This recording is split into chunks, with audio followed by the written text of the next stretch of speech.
I have, I did. Shout out to our virtual family too.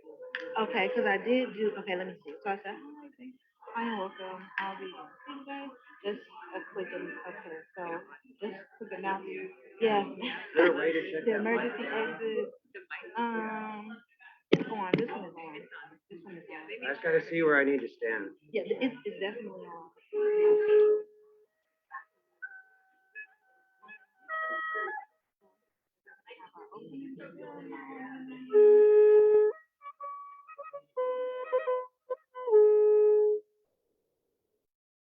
I'm not gonna get it down.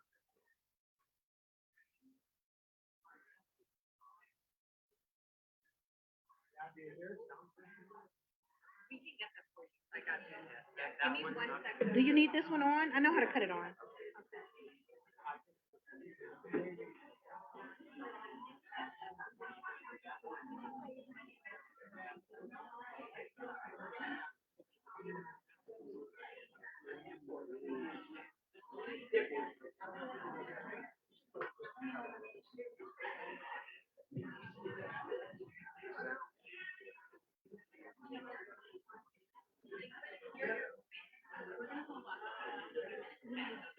They couldn't hear your voice in the art room, so I think they need to unmute the computer.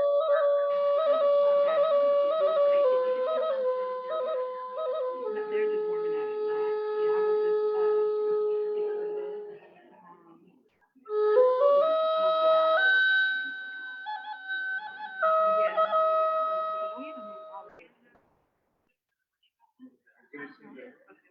Yeah, I think I'm gonna because I need this sound right here. Well, I mean, Yeah. Yeah. That's better. right? Okay.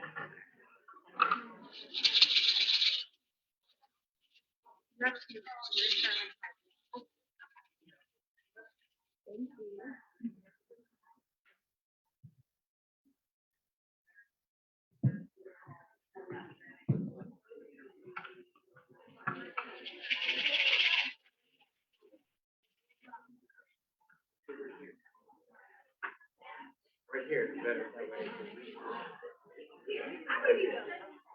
That way I can reach.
Testing, testing.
No worries.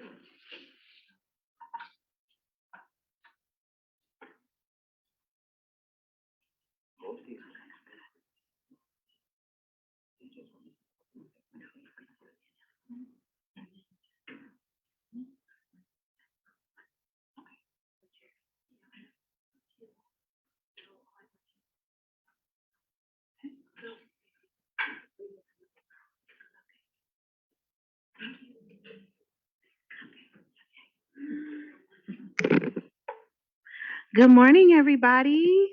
How are you all doing this morning? Thank you all for joining us today and welcome. I will be your MC for the day. Thank you for joining us at the 2023 Lead Regional Summit here in Los Angeles. Just a few quick announcements before we get started. I'd like to point out the emergency exits for today. In the event of emergency, we ask that you all please go out of these main doors right here, next to the registration table, and you're going to make a right, then another right into the parking lot, to exits. Also, wanted to give you guys information about where the restrooms are located. If you don't already know, you will exit out of this room. You will make a quick right, then another right, and a quick left to where all the restrooms are located for your convenience. Today, in this main room, which is the Redwood Room, we have CART and ASL accessibility services available until 2 p.m., and they will set up near your table if you need those services. A CART team member will move into the Tahoe Room at 11 a.m. to 12 p.m., and then they will move to the Tahoe Room at 2 p.m. for the listening gallery. And then back here into the main room, which is the Redwood Room at 3:30 for everyone during our closing announcements. Just so everyone is aware, we have refreshments over here. We have water, tea, and coffee available. And our goal for everyone today is to come together as peers and engage in ways to advocate for ourselves and others. We'll also learn how to do so through presentations, workshops, and storytelling. As we go through today, please keep in mind these three questions. What is advocacy? What are actionable steps I can take to advocate? And what topics can I advocate for? Our hope is that by the end of today's summit, you'll be inspired and have more tools to support your advocacy journey. I'd like to go over our agenda and then introduce all of our speakers, workshop presenters, vendors, and partners. At this time, we would like to acknowledge our resource vendors. Of course, today's summit is put on by Painted Brain, Campro, and Lead. We have Cal Hope, LA County Department of Mental Health, their Peer Resource Center, Mental Health America of Los Angeles, LA County Client Coalition Incorporated, the Therapeutic Play Foundation, the Greater Los Angeles Agency on Deafness Incorporated, the Asian Pacific Counseling and Treatment Centers, which is a division of Special Service for Groups, and Hearts for Sight Foundation. So our program this morning has been changed just a little. We are going to go ahead and get started with our opening ceremony. And then after our opening ceremony, we will have Dr. Shada Kafai, who is our keynote speaker. We will then have our break from 10 a.m. to 3 p.m. in the Lombard Boardroom. You will have access to our art cart activity from 10 a.m. to 3 p.m. today. At 11 o'clock, we have two workshops. One, which is Advocacy One-on-One, how to use advocacy with Pamela Inaba and Orlando Vera. And we have workshop two, the Speakers Bureau 101 with Tristan Scrimmin. At 12 o'clock, we will have lunch. At 1 p.m., we have our listening sessions panel with Savannah. At 1:45, we will have another break. At 2 p.m., we'll have our listening gallery, which will be in both rooms, the Big Sur and the Tahoe room. 3:30, we'll have our next break. And at 3:45, we'll have our closing remarks. If at any time you have any questions in regards to today's agenda or schedule, you can see our check in table at the back, or you can use one of our posters to scan the QR code to have digital access to today's agenda, as well as bios of all of our speakers, as well as our vendors. Now, I would like to introduce Jeremy Gonzalez and Boyce Ossoff for our opening ceremony. Greetings and blessings, everybody. How's everybody doing this morning? My name is Boy Sosa. I am Akmio Atam, which is Pima. We basically come around Central Arizona. I was very honored to be asked to do the opening ceremony this morning and landing acknowledgement. And as I was thinking about it, and then what came to mind, because this is not naturally my homeland. My homeland, like I said, is in Central Arizona. But I am with deep close connection with Jeremy here, which is this is his natural homelands. And so I thought it would be fitting for him to do the land acknowledgement, but also to share with you the importance of that, acknowledging our ancestral homelands and honoring our ancestors, because I feel it's very important also to our mental health and who we are as people to identify and to really understand where we come from and who we are as individuals. So as we begin this morning, I would ask that you would stand with us. And also too, in my language, we say shamkai, which means basically an introduction like, hello, how are you doing? And there's also a word that we use in our native community. It says aho matakuyasi, which means all my relations. And as we stand together, stand with me, we acknowledge that together we are family.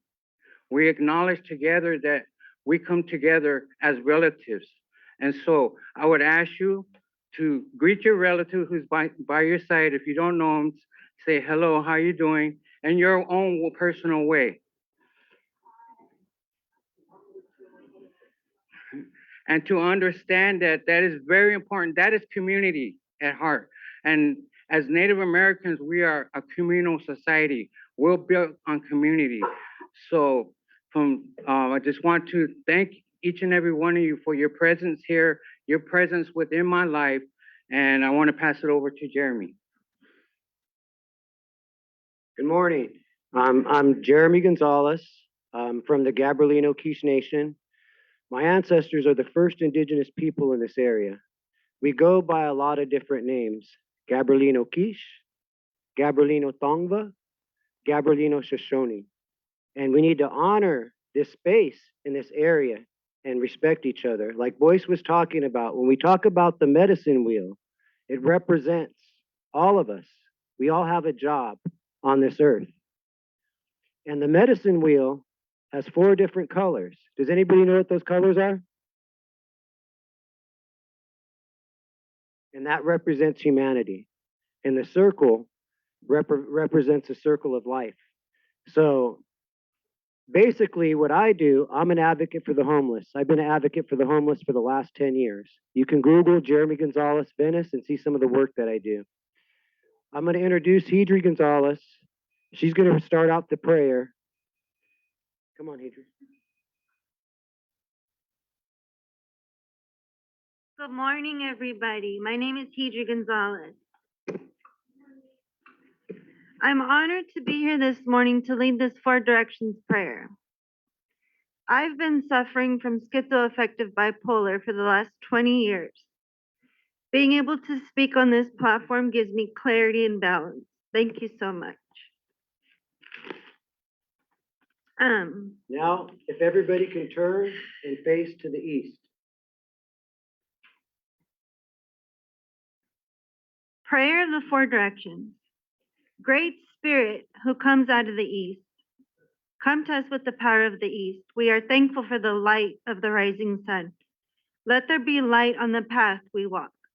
Let us remember always to be thankful that you give the gift of a new day. Spirit of creation, we turn to the south. Let's turn to the south. We are thankful for sending us warm and soothing winds from the south to comfort us and caress us when we are tired and cold. Unfold us as your gentle breezes unfold the leaves on the trees. And as you give to all the earth your warm, moving wind, give to us warmth and remember to be grateful, so that we may grow close to you. Great life, giving spirit, we face the west.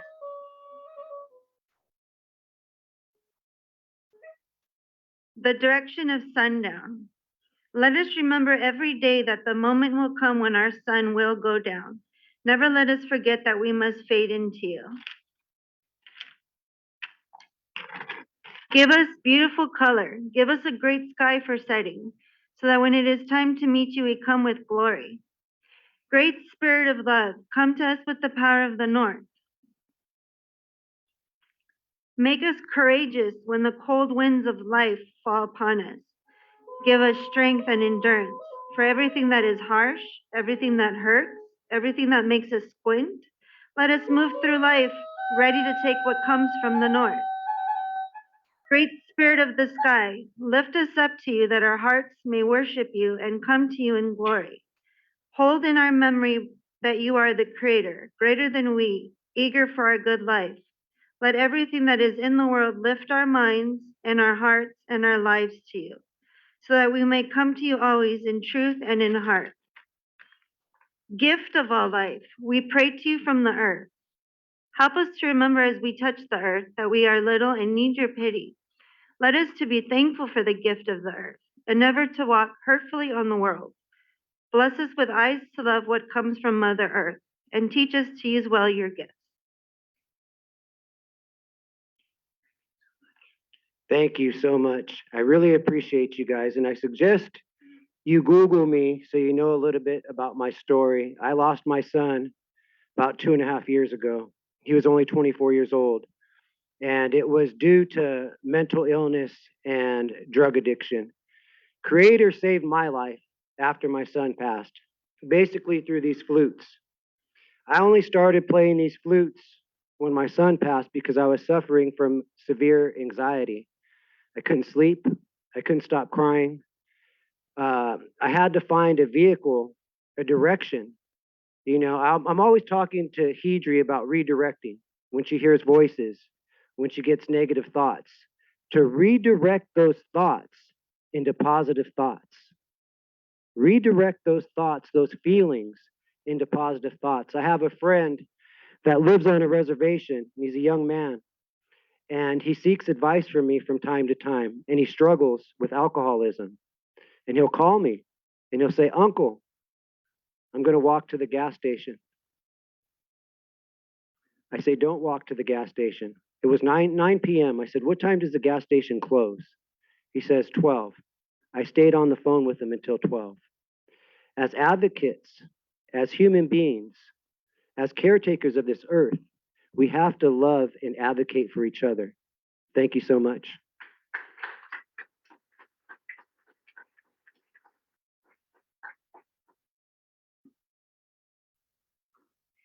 Thank you so much for sharing that.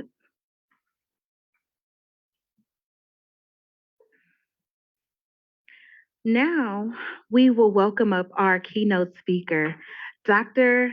Shada Kafai.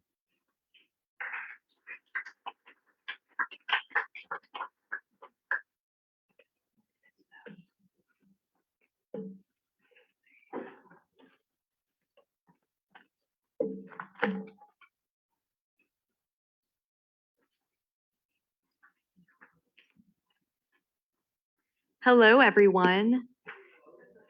Can folks hear me okay?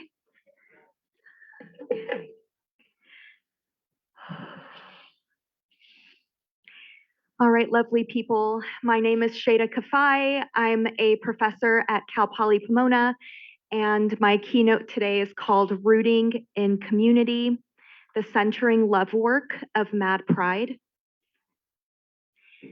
A little bit about myself. My pronouns are she, her. I'm a mad queer femme. I'm a first generation Iranian American. And something silly because I'm anxious. I love glitter. I love propagating plants and gardening, and I love anything cute pastel stationery. Okay, good. Kinship already. I have an indigenizing statement, but I'm going to pass gratitude to the community that opened the space and just invite a QR code from our Native American Student Center on campus to invite you to reflect on the indigenous lands that you occupy.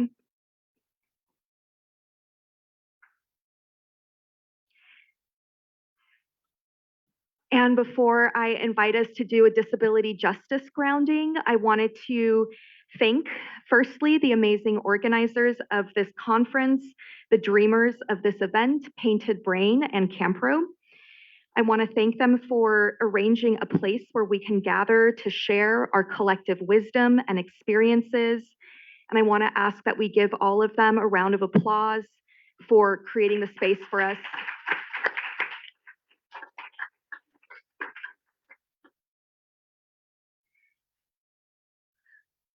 So this statement is an invitation for us to locate ourselves in our body minds again. In conference spaces, in public spaces, we're often not invited to be located in our bodies and the space. And so this is an invitation to do so. As you listen today, look around the space and check in with your body mind. What do you need today? What do you need to bring with you? Do you need to sit down, stretch, or leave the room? Do you need to play with your fidget toy? Do you need to color or stim while you listen? Do you need to eat or drink water? For community joining us online in the overflow room, do you need to close your eyes? I invite you to explore and express your body-mind needs as they arise while we're gathered together in this communal hybrid space.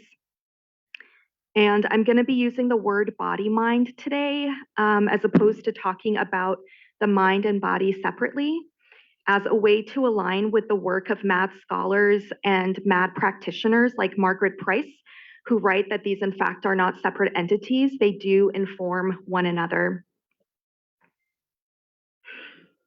Please let me know if I'm going too fast.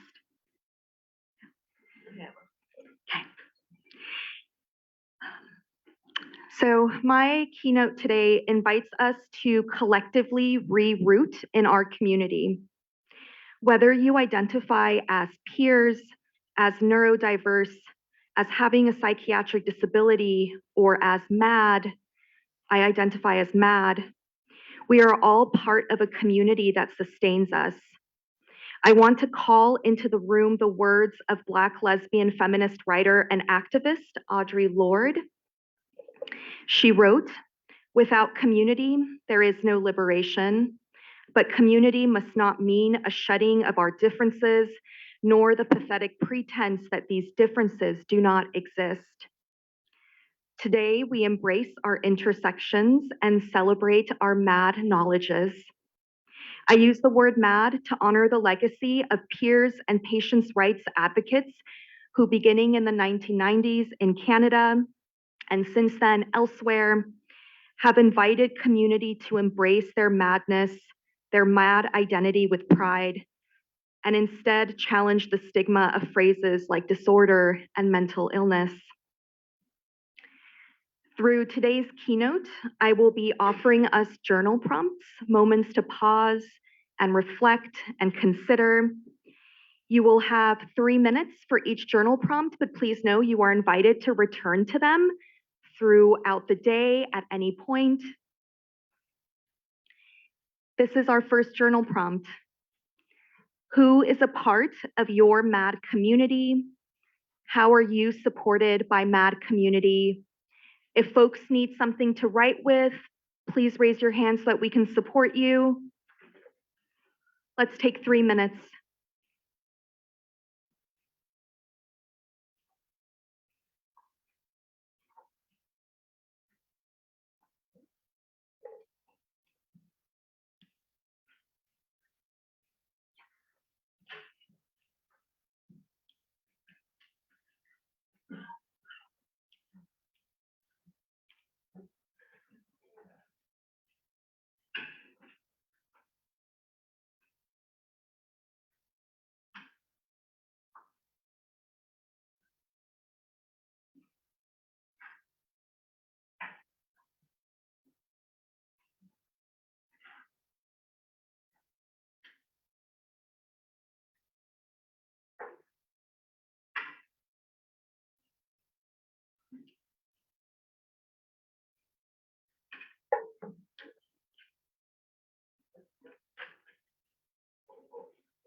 Take one more minute.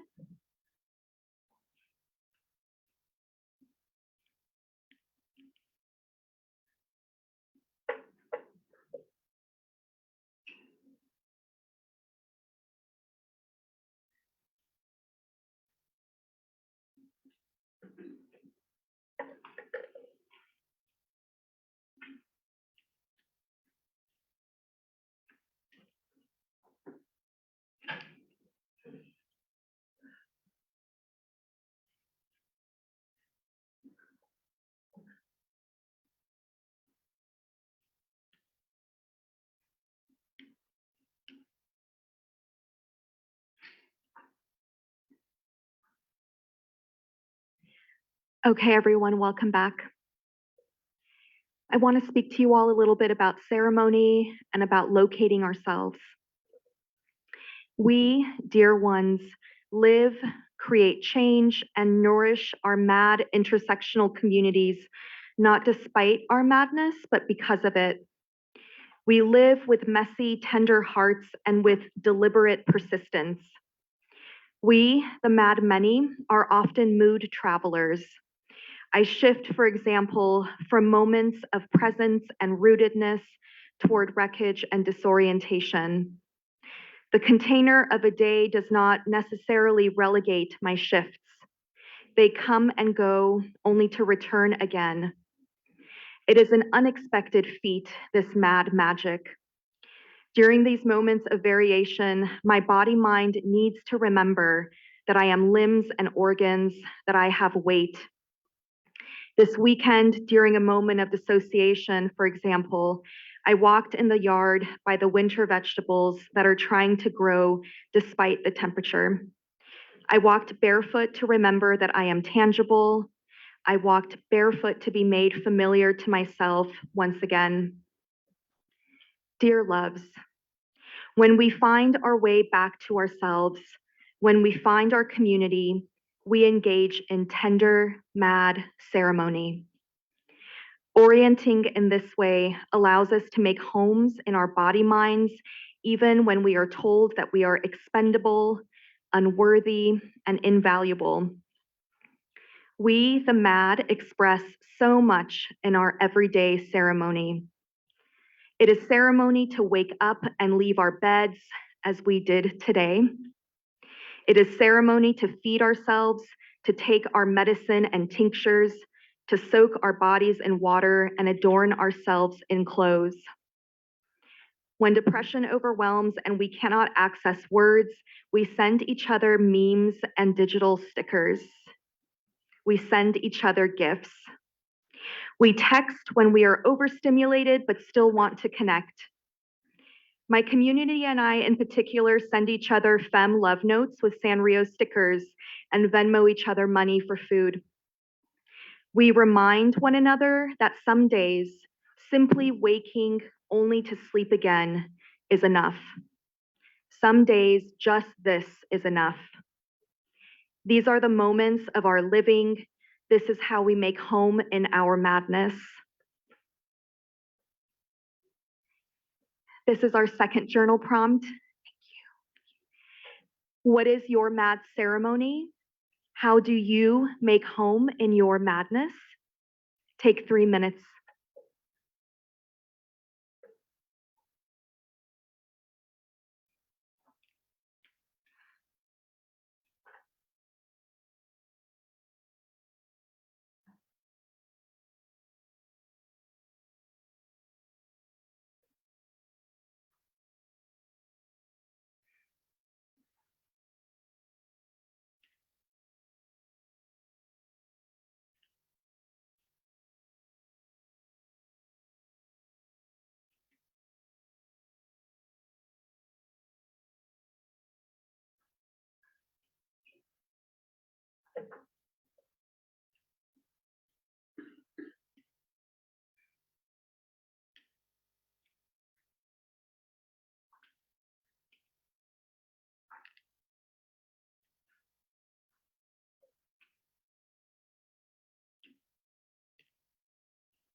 take one more minute.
Okay, welcome back.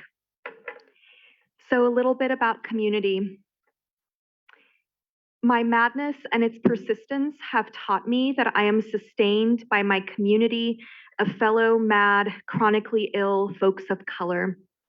I have learned that I do not require fixing, and loves none of us do.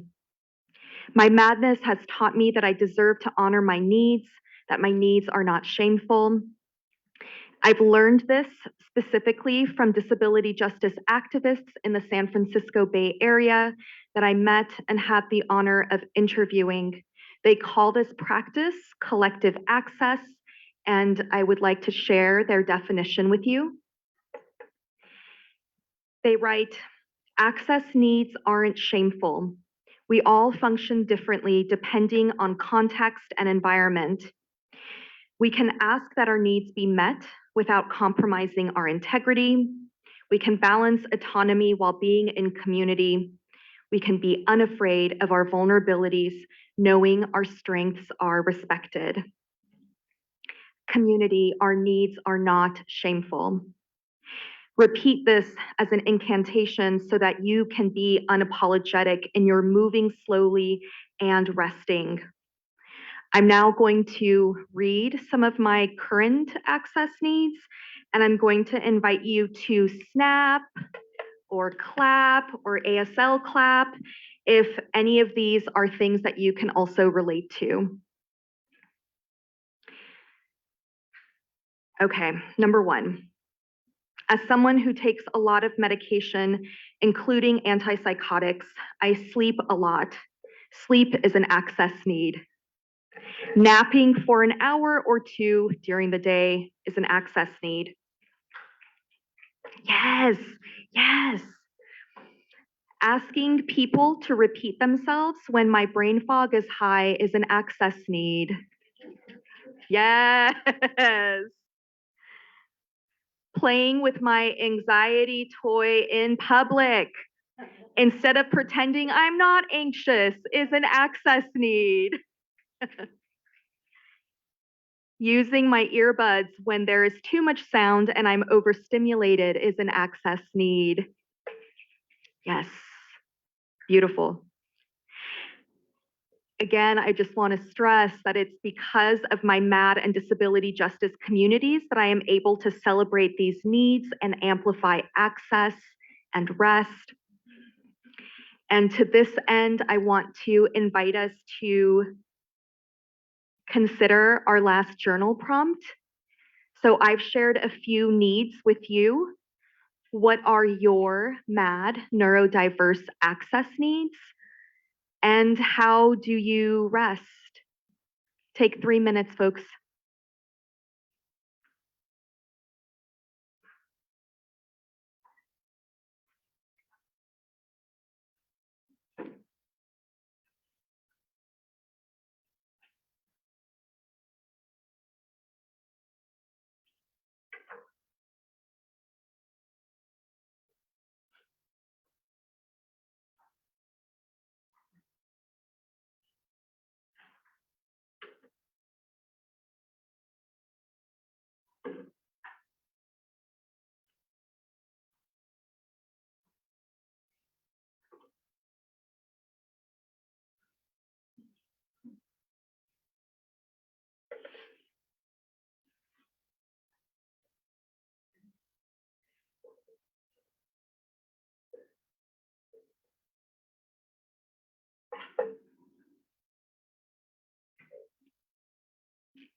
take one more minute.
Okay, everyone, welcome back.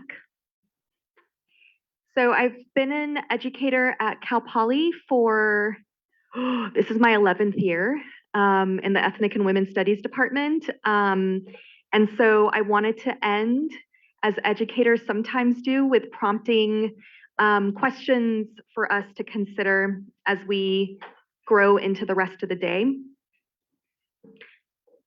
I want to share with you that even me being here today and speaking vulnerably to you is a part of my MAD practice.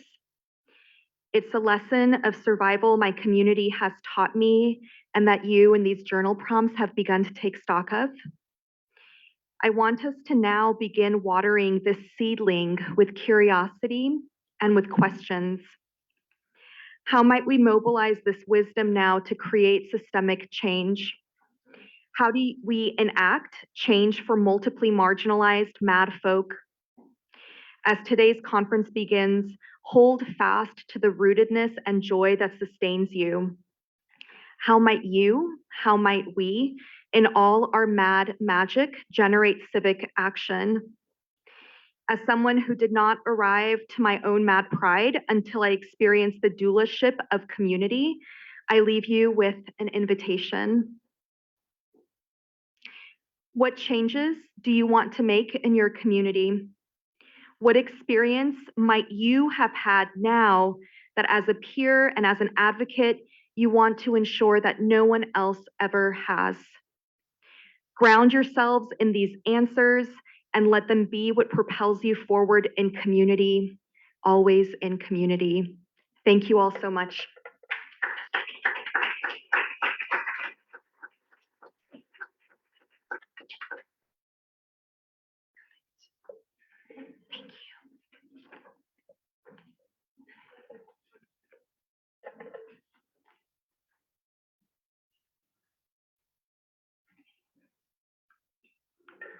Can we have a round of applause for Dr. Kafai? Thank you so much for your time and expertise and insight today. We are grateful. Now I'd like to welcome and introduce half of the Painted Brain co-executive team, Rachel Chambers, but not before I share a little bit about her. Rachel is the co-founder of Painted Brain, which is a mental health tech nonprofit based in Los Angeles. Painted Brain provides peer-based services and practice training in technology and clinical mental health. She is also an independent consultant that provides capacity building support and grant writing for small nonprofits that serve communities of color especially. Her most recent accomplishments include organizing a national network of psychiatric advance directives and being featured in the Los Angeles Times for her work in peer mental health. She has dedicated her personal and professional pursuits to designing and advocating for comprehensive health and human service programs that enhance the human condition of the most vulnerable populations. Please help me welcome Rachel Chambers.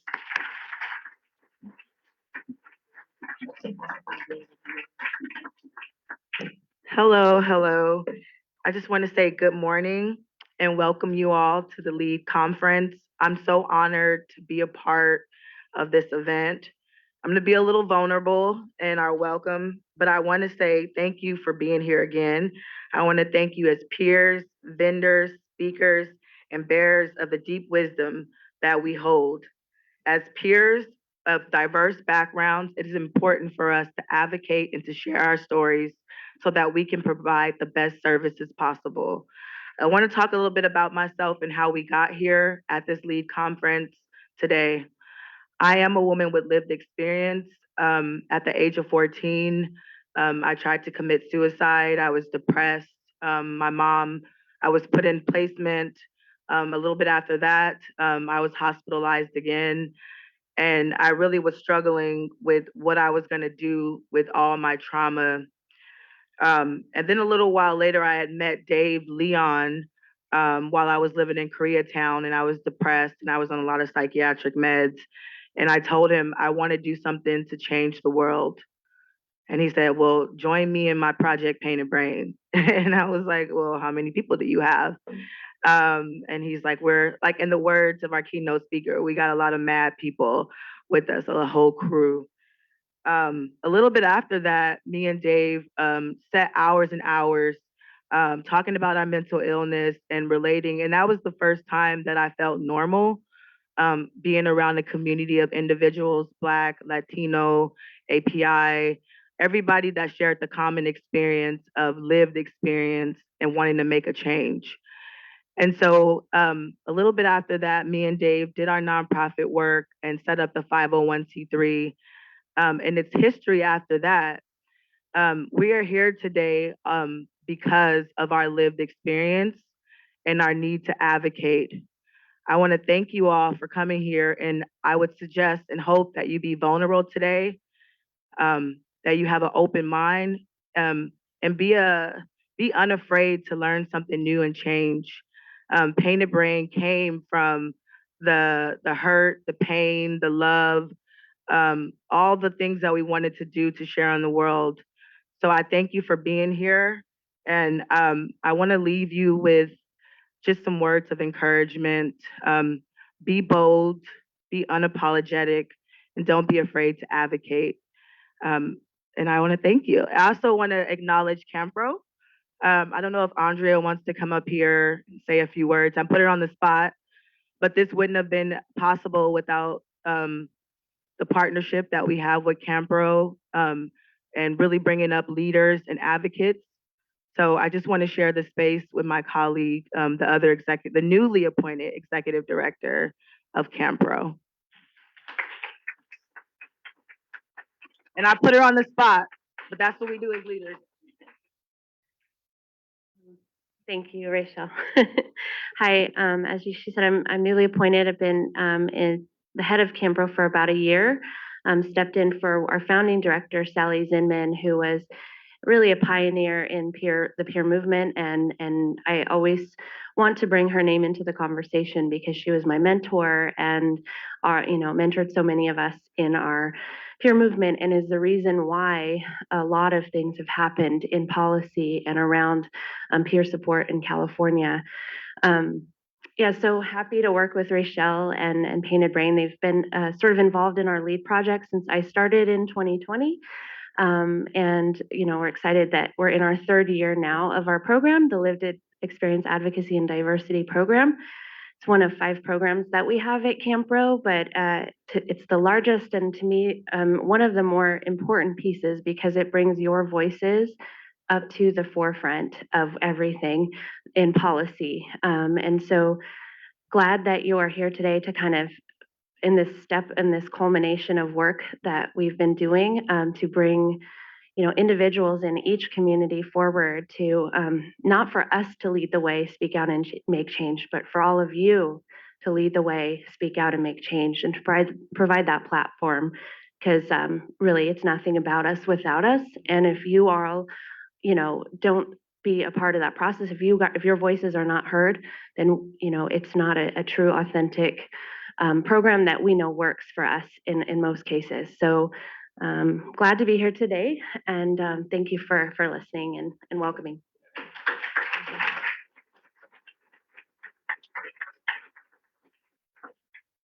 We are up on our break, So if everyone could come back at 11 o'clock, that would be awesome. See you guys in a few.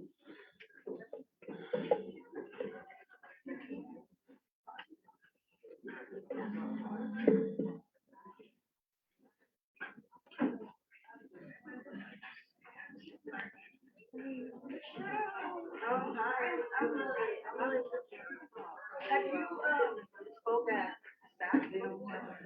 I've seen you there. Ellen's one of our board members. I'm like, Ellen? Ellen. Yeah, she's one of our board members. One of my. Okay, yeah, she invited me to be. I remember. I came to one of, and I seen you there. Am I really? Well, if I remember you. I was like, man, I was a speaker at the event. Well, next time, and I was like, you gotta represent you and your group. Yeah. Everyone knows that. You said that at your. Yeah. I mean, if I was wearing like my makeup, when you gonna find library glasses again? Right? You're not. Thank you for showing. Are you in LA? Oh, okay. No, it's good. It's got lunch. I don't go that often. Oh, you go often? I need to show up more. It's so far from my house on the east side. I live in the east side. Like, from Constantine. But you know how it's that drive. I'm like, and I'm usually like an hour every time. Dave, I was 9 or 8 months pregnant, and we were looking for spaces, right? Looking for spaces, and the last space Dave was like, come to look at the space, and I'm like, Dave, I can't move. I can't. It's like I was like about to pop. So, well, not anymore. It's like, yeah, but he fixed it. Yeah, but it's one of our hallmark spaces. We are moving so that so we can be Medi-Cal certified. That space isn't and it doesn't have like air. Yeah, but I want to keep it. Yeah, you know. Oh my God. We're like squatting. Yeah, so definitely in this space in the future, like very soon, hopefully by the end of this year. Yeah. Yeah, because I was one. Oh, you were? Oh, that correct. Yeah. Oh, it's such a small world. Yeah, Alfred and AJ. Oh, wow. I think we talked about this here. I think you said something about them not knowing. I don't know.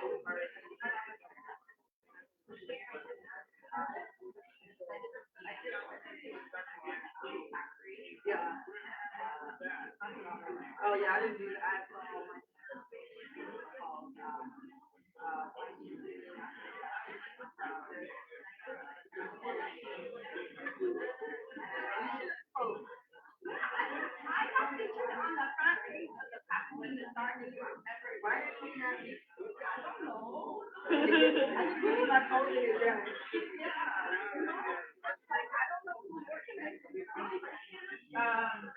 I'm a very good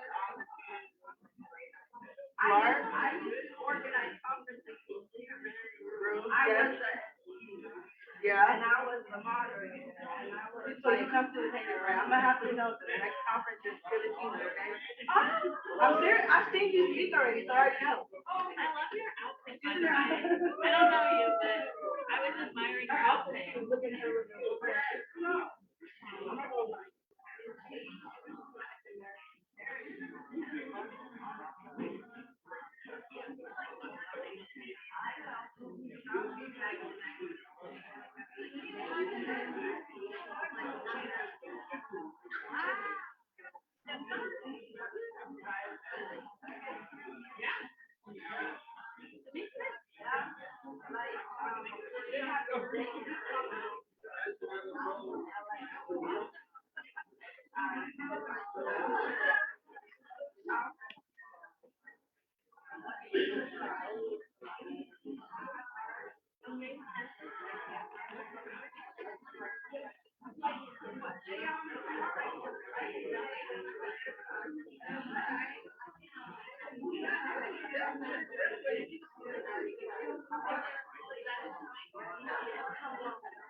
I'm wondering if she's gonna be here when we got the mic right here for her. What do you think? And then I can stand up here and we can get.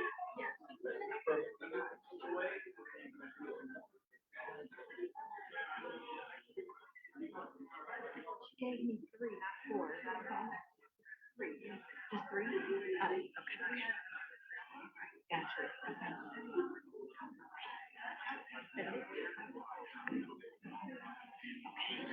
I'll project. I'll project. Okay.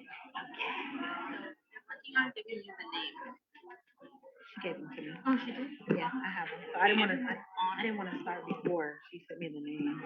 Yeah. Welcome back, everyone.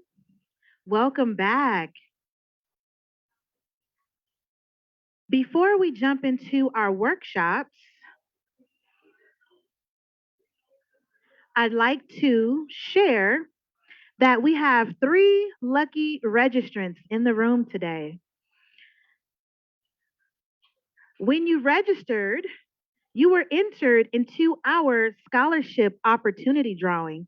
We have 3 randomized winners who will have the opportunity to attend the statewide LEAD conference in Sacramento. If I call your name, please head to the check-in table for more information. So, our 3 LEAD conference scholarships will go to Tylana Anderson.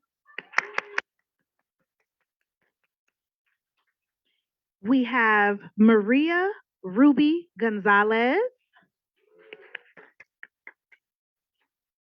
And we have Consuelo Iglesias. If I have called your name, please make your way to the back table for more information. So at this time, we have 2 workshops that are going to be taking place. We have Tristan Scrimmin, Painted Brain Peer and Trainer. His presentation is on the Speakers Bureau 101 that is going to be taking place in the Tahoe Room. And we have Pamela Inaba, Access Ambassador, Cal Voices, Chair Emeritus, LA County Client Coalition, Inc., and Orlando Vera, the CEO of Peer Voices. And today, they are going to be talking about Advocacy 101 and how to use it. So Yes, so if you want to head over to the Tahoe Room, if you want to enjoy the Speakers Bureau, Tristan is over there. Yes, Tristan is over there. And if you would like to stay in this room and hear the presentation for Advocacy 101, you can do so at this time. Thank you.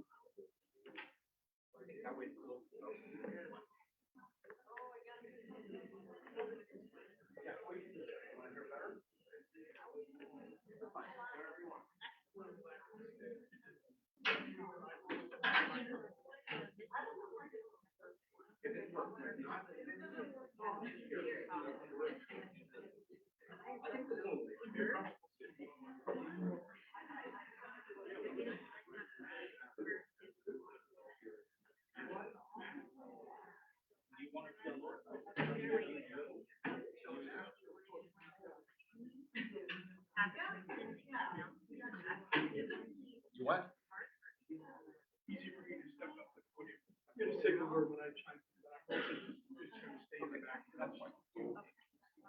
I'll stay right here. Yeah, I'm gonna stand up. I like to stand up. All right, here we go.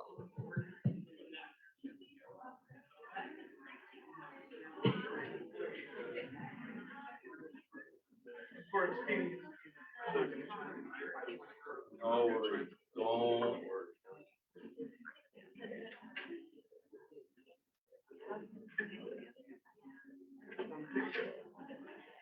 Oh. Very good.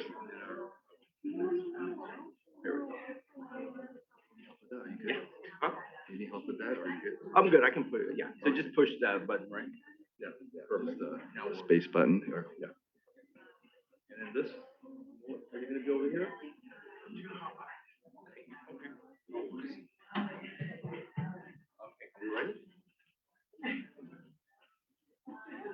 I think it's still morning. Good morning, is it? Yeah, it is. All right. Good morning, everybody. Good morning. All right. My name is Orlando Vera. I am CEO of Peer Voices of Orange County. We also have a Peer Voices of Los Angeles and San Diego, but I'm the San Diego CEO, and I'm very happy to be here. I was asked by Pam, hey, do you wanna talk about advocacy? I'm doing an advocacy 101. So I said, yeah, why not? Both of us are ambassadors with Cal Voices, statewide advocacy. I've been involved with CAMPRO probably since the beginning with SB 803. So part of my journey has been advocacy. And I can tell you, I don't have a clue what advocacy is, so I'm not quite sure if I'm the expert to be here. But I do want to find out how many of you here consider yourself an advocate? Okay, okay, a lot of hands. And does anybody here, is anybody brave enough to even from their own just experience, tell me what they feel or the definition of an advocate? Anybody? Here we go. What is your name? My name's Gail. You want to come up here for a second? No, not really. Not really? Okay, well, thank you for not wanting to. And thank you for doing it. I appreciate it. Hi, Orlando. How are you? I'm great. How are you? Thank you for coming up here. So advocacy on any level, because there's different types. There's self-advocacy as one, but what advocacy is really based upon is courage, asking for help. It's the most courageous thing anyone can ever do, is to ask for help. Thank you. I love it. Thank you. Thank you for that. I appreciate it. And all of us probably have a different perspective of what advocacy is. And I think today we're just going to give you we don't have a lot of time. And I could probably stand here and talk for an hour about my dog and things like that, but that's not what we're here for. I have to advocate for my dog sometimes. Advocacy, every parent is an advocate, every teacher is an advocate. We have a lot of advocacy. And as a peer, since I'm here representing peers in the community, I really believe in advocacy because peers are right now the belle of the ball with SB 803 coming out and peers being involved in all parts of the behavioral health system. All of us that may consider ourselves a peer. Is anybody here consider themselves a peer? And I'm assuming you know what the definition of a peer is, because I sure as heck don't. I get so confused.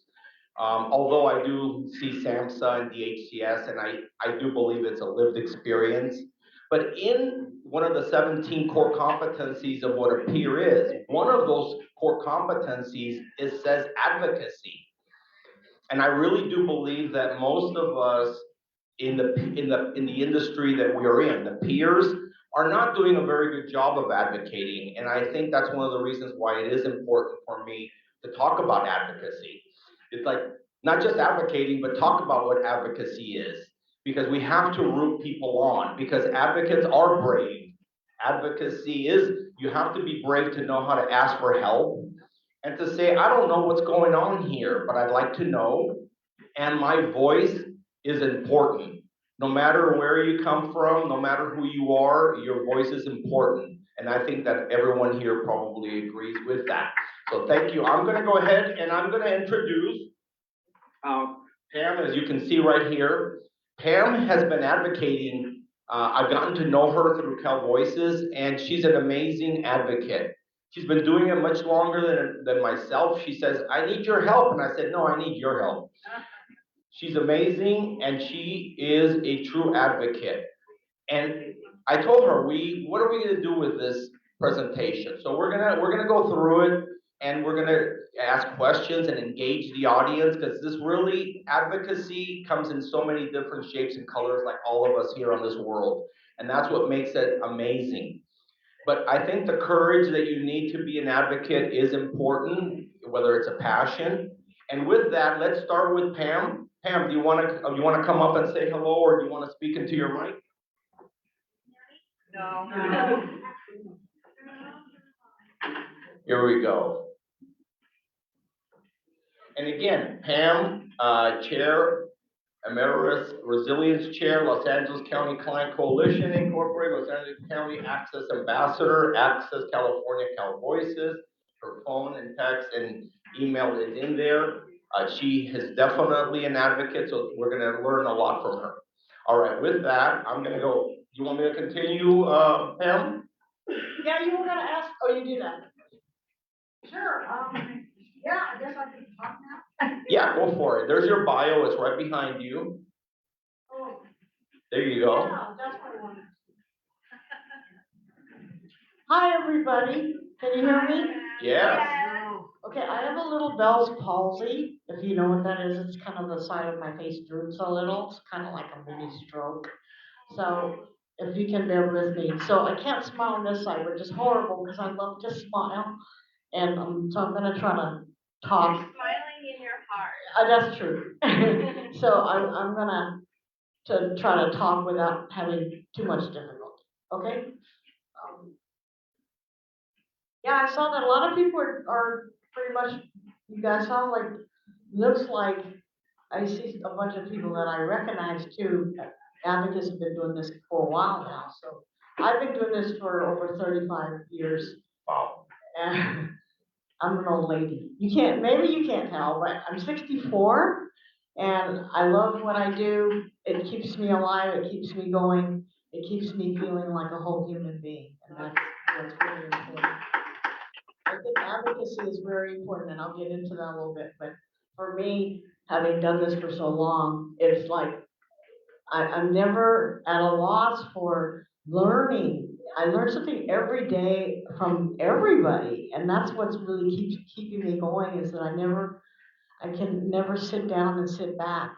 I always have things that I can always learn to help me to grow and be better at what I do. Because making change is not easy. It's hard work, and it can be scary, and it can be tiring, exhausting, and that it happens, but it's a good tired, it makes me feel like I can do so much more with what I have, and I never knew that when I was younger. I think I was always, as uh, a client, I mean, even when I was in the hospital, I kind of like didn't know where I was going to go. And for me to end up and I've been doing this work even before ended up in the hospital. I've been doing this working with a whole bunch of different populations over the years. And so it's a big deal for me to be part of the mental health community and feel like I can contribute and be like important and have that voice and help others have that voice. Because to me, having a voice really, you have to use it. You can't just sit down and just let people run all over you, because I did that for a long time. And especially as an Asian, it's kind of something that's part of our philosophy, kind of, it's a stereotype, but it's also kind of true in a lot of ways. Sit in the back of the room, shut up, don't say anything, just go along with people, never get mad at anybody, don't hate anybody. I actually hate some people now that I didn't know I could do that. Because it was like a bad thing. You can't say nasty things about people. You can, and I'm much better at that now. That I have real honest horrible feelings about people sometimes, and it's okay. It doesn't make me a bad person, you know, that it's okay for me to get mad at people, you know, and angry. Well, Pam, that's a good catalyst sometimes, and I think sometimes being angry can be a great catalyst, but you can't live with the anger, but it's a great catalyst. We all feel that we're not being heard, so I really appreciate that. We're not being heard, and that makes us angry because we see the injustice, we see the things that are going around us, and of course, who wouldn't be angry? I think you have every right to be angry. Now, what you do with that anger, then that's really the real advocacy. That's where the advocate really comes in and really is able to get those to listen to them, be able to engage with those that we disagree with most. And I think that is a real challenge for all of us. I'm sure for you as well. Perfect. Pete had something to say. This is Pete LaFollette. Did you introduce him? No, here we go. He can introduce himself. Why don't you introduce yourself? I'm with Cal Access also, and I've been doing it a long time. I'm so pleased to see all of you undertake this endeavor because it's the most worthwhile thing that you can do. My experience with it for the past 10 years borders somewhere between the profane and the profound, but I'd like to side on this with the profound change and personal growth that I've experienced. What I mean by that is we broaden both our personal and our cultural perspective. I'm a larger person because I'm joining you, and Buddhism saying we're not our bodies or our experiences, but we're part of the much larger whole. So thank you for being part of that. I definitely appreciate that.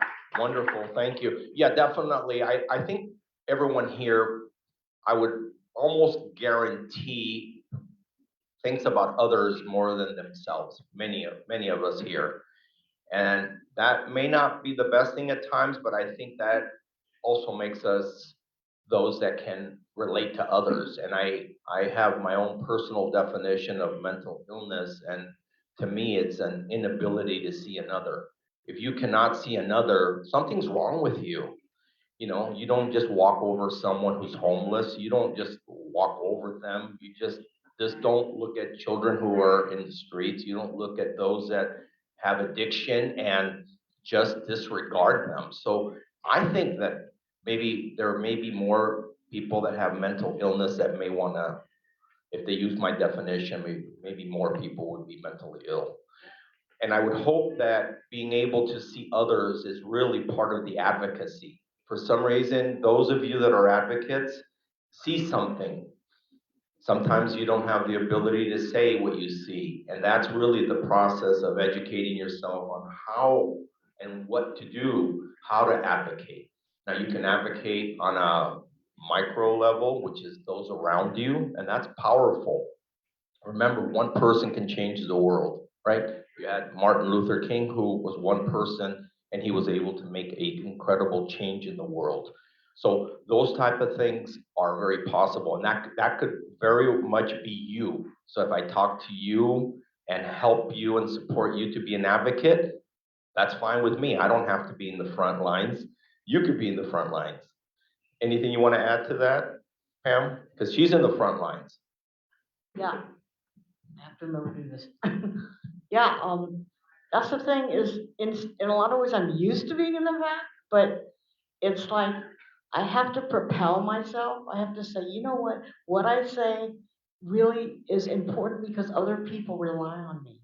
And other people are not in the room and they need to be in the room, but I'm representing them.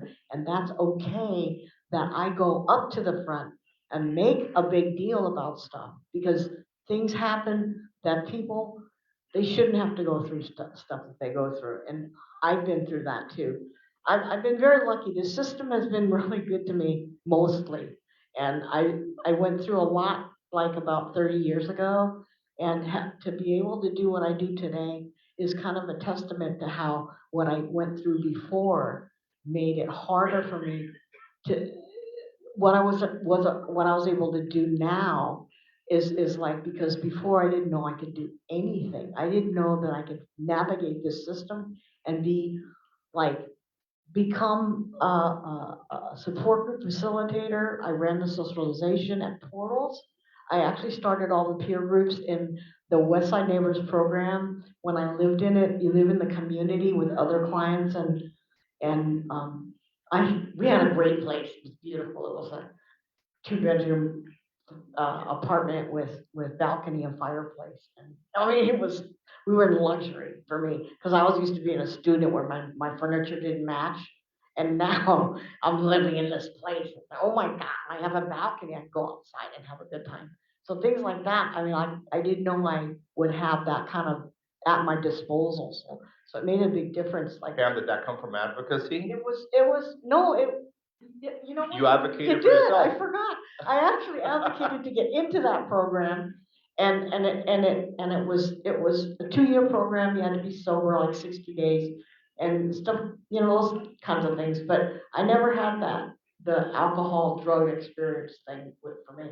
So for me, it was more about the feelings that I had, the emotions that I didn't understand I was going through, and I got, you know, 4 labels: bipolar, schizoaffective, and schizophrenic, and what's the other one? There's another one. Pam, I wanted to take you to, because I know we let's have go it through short. this. We have right here, it says So, meaningful client participation. I wanted you to kind of address that issue because yeah. I think as a advocate, where do you start? I think that's probably one of the hardest questions. Where do you start? You know, how do you start advocating? I think it starts by looking at yourself and practicing, maybe looking in front of the mirror and looking at how you would speak to yourself. So for me, I think it's looking at myself in the mirror and practicing what I want to say. You know, I tell you that when I'm in my own mind, I'm brilliant. I mean, I don't even want to, I mean, I forget Einstein. He can't even hold the kind of ideas that I have in my mind. I am brilliant. But what happens is when I start speaking, I realize that I sound like gibberish and I don't even make sense. So I have to practice. I have to practice my thoughts because the mind is somewhat something that has to be mastered and you have to practice your thoughts.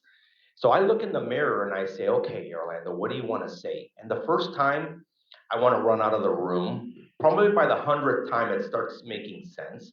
But I also practice with others because, you know, I always agree with myself. I don't know about you. I seem to. So, but at the same time, when you start practicing with others, then you can kind of use that as that comparison. How did that come across? And who do you want to speak to? Do you want to speak to one person? Because when you speak to one person, you can get really personal and be very select, you know, very broad in what you say or very selective in what you're saying. But when you speak to a community, you have to include everybody. And that's very hard. And guess who you have to include most of the time? Those that you hate. Those that annoy the heck out of you. Those that are so blind that they can't see that you are there. And that's hard because mostly anger, like Pam was saying, will come out. So with that, Pam, how is it that why don't you address this issue and address how is it that you even started? Because I'd like these folks to be able to kind of see where did you start? Well, I'm gonna read this real quick so everybody gets a clue, and just in case, just for my need, helps me too to remember. Meaningful client participation and inclusion of clients at all levels in public mental health program planning, policy development, implementation, oversight, administration, and evaluation.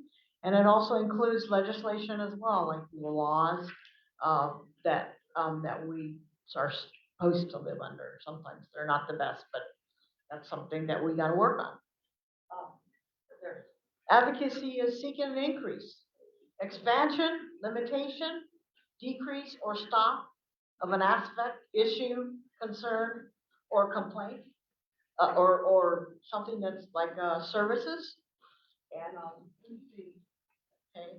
Mental health client consumer advocacy is a recognized self-help modality I like that. I like that. I think that that's something that we take and disregard a lot. So I do want you to kind of add a little bit. And I think the self-help modality of advocacy is incredible. Also called social action, No, right? social action, right. That's something I kind of have helped to coin a long time ago in 1995.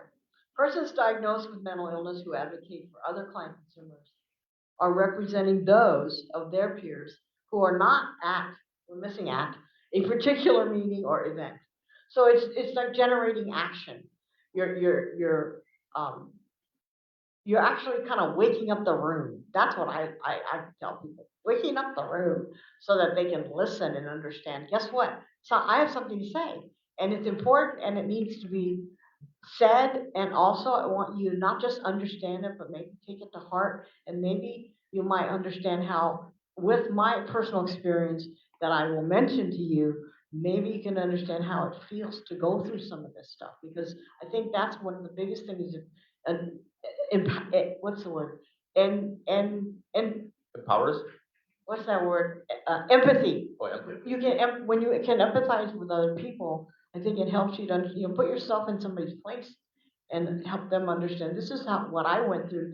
This is how it felt, and I know you have feelings too. You can understand how this feels. Pam, I think one of the things, if I could intervene also, is when you are advocating, I think sometimes people don't realize that you're actually advocating for everyone.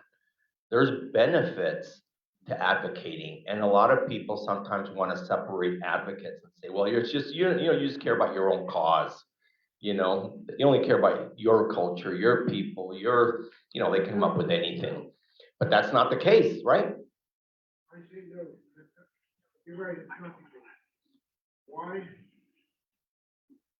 We need to be there and enforce it because it's a program run by and by and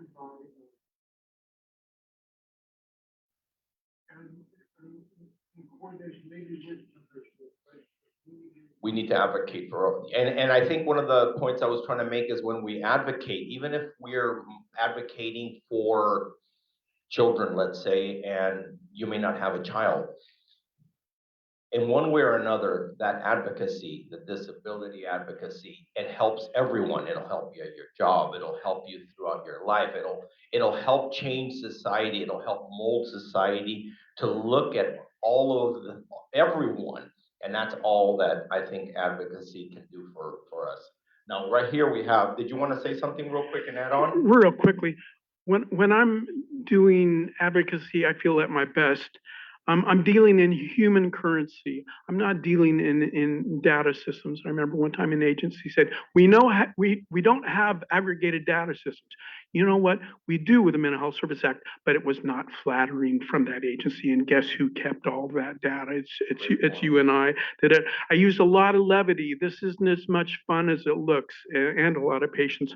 But I do believe and I track our positive measured outcomes, even though it looks like one step forward, two steps back. We're gradually, or sometimes right now, I feel like we're storming the state, and even at the federal level.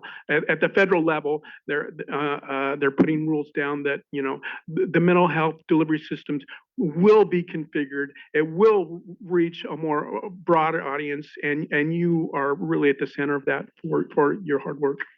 Wonderful. Thank you for that. It's wonderful. In order to understand advocacy, you have to understand yourself. How many of you do things a certain way no matter what? I do things a certain way, and I don't even know why I do things a certain way. And I look at myself when I'm cooking. I like to do things and cook a certain way. And if someone comes in and tells me to do it this way, I have a very difficult time. Hey, why are you telling me to do it this way? We were making some food yesterday, and it was I had that experience, and I realized, wow, I'm pretty stubborn, and I think most of us can be stubborn when we believe that what we're doing is correct. So when you're advocating, those that you are advocating for, or you're advocating and explaining to them what's going on, they're just like you. I think one of the things that I do is I have to remind myself that wonderful people make stupid decisions and have stupid ideas. And I'm one of them. So I'm going to include myself first. So with that, I think the compassion and the empathy for those that when you're advocating so that the anger, I'm looking at myself.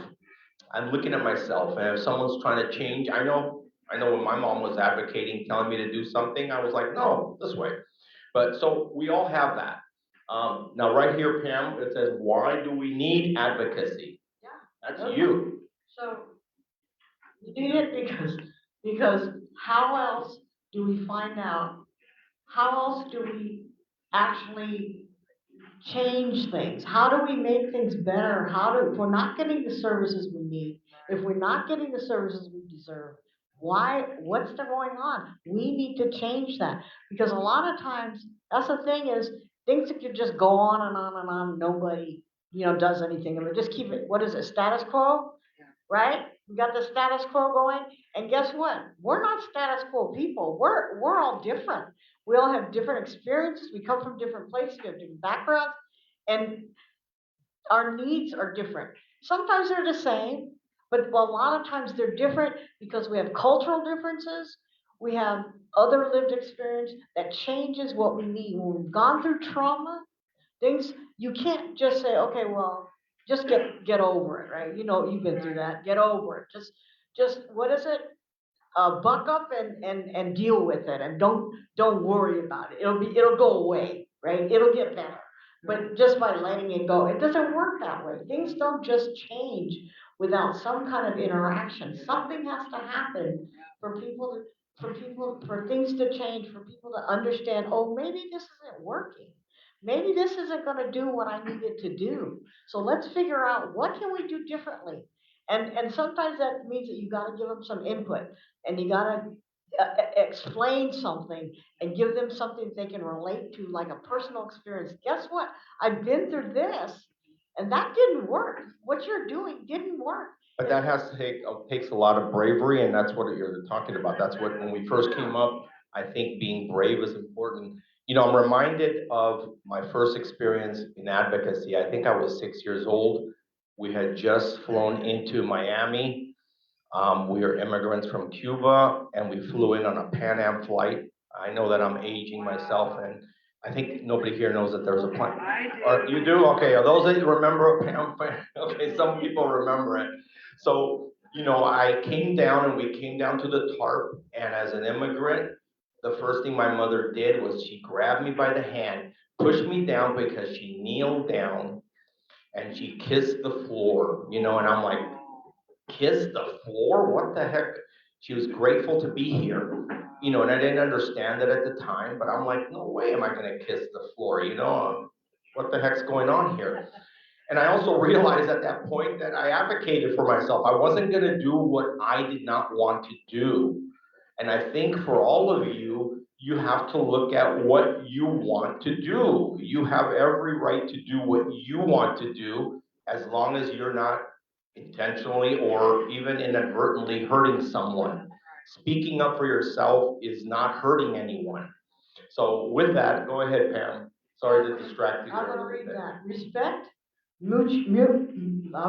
mutuality, shared power, and the unwavering conviction that all clients can and will recover with their appropriate resources and supports. That's a big deal, right? That's a very You guys tough. really get it. That's very. Pam, that's a very tough. That one there is so powerful because, first of all, what is recovery? If we're gonna get into it, how long does it take? Is it 90 days? Is it 30 days? Or is it a lifetime? And how much resources are you gonna put? And all of those things, I think that's what you battle for and battle like myself, as far as the individual recovery. Supporting a human being should be the most important advocacy for any person, so that's really important. Go ahead. I think I want to mention, but he asked me and I kind of didn't answer it. One of the first things I remember when I was in the system was that I had not understood what, like, I didn't understand what the coalition was. It was actually already in existence. And I came to this group, and all of a sudden, it was like people were supporting me just for being who I was. I didn't have to do anything. I didn't have to be anything. I was just me. And people came up to me, and they were nice to me, and they talked to me, and they treated me like I was somebody, like I was a worthy person. Like, oh my God, you know, I'm actually a great human being. I don't have to do anything. I'm perfect the way I am, you know? And that was like a big deal for me because I had all these other years thought that God put me on this planet to help everybody else.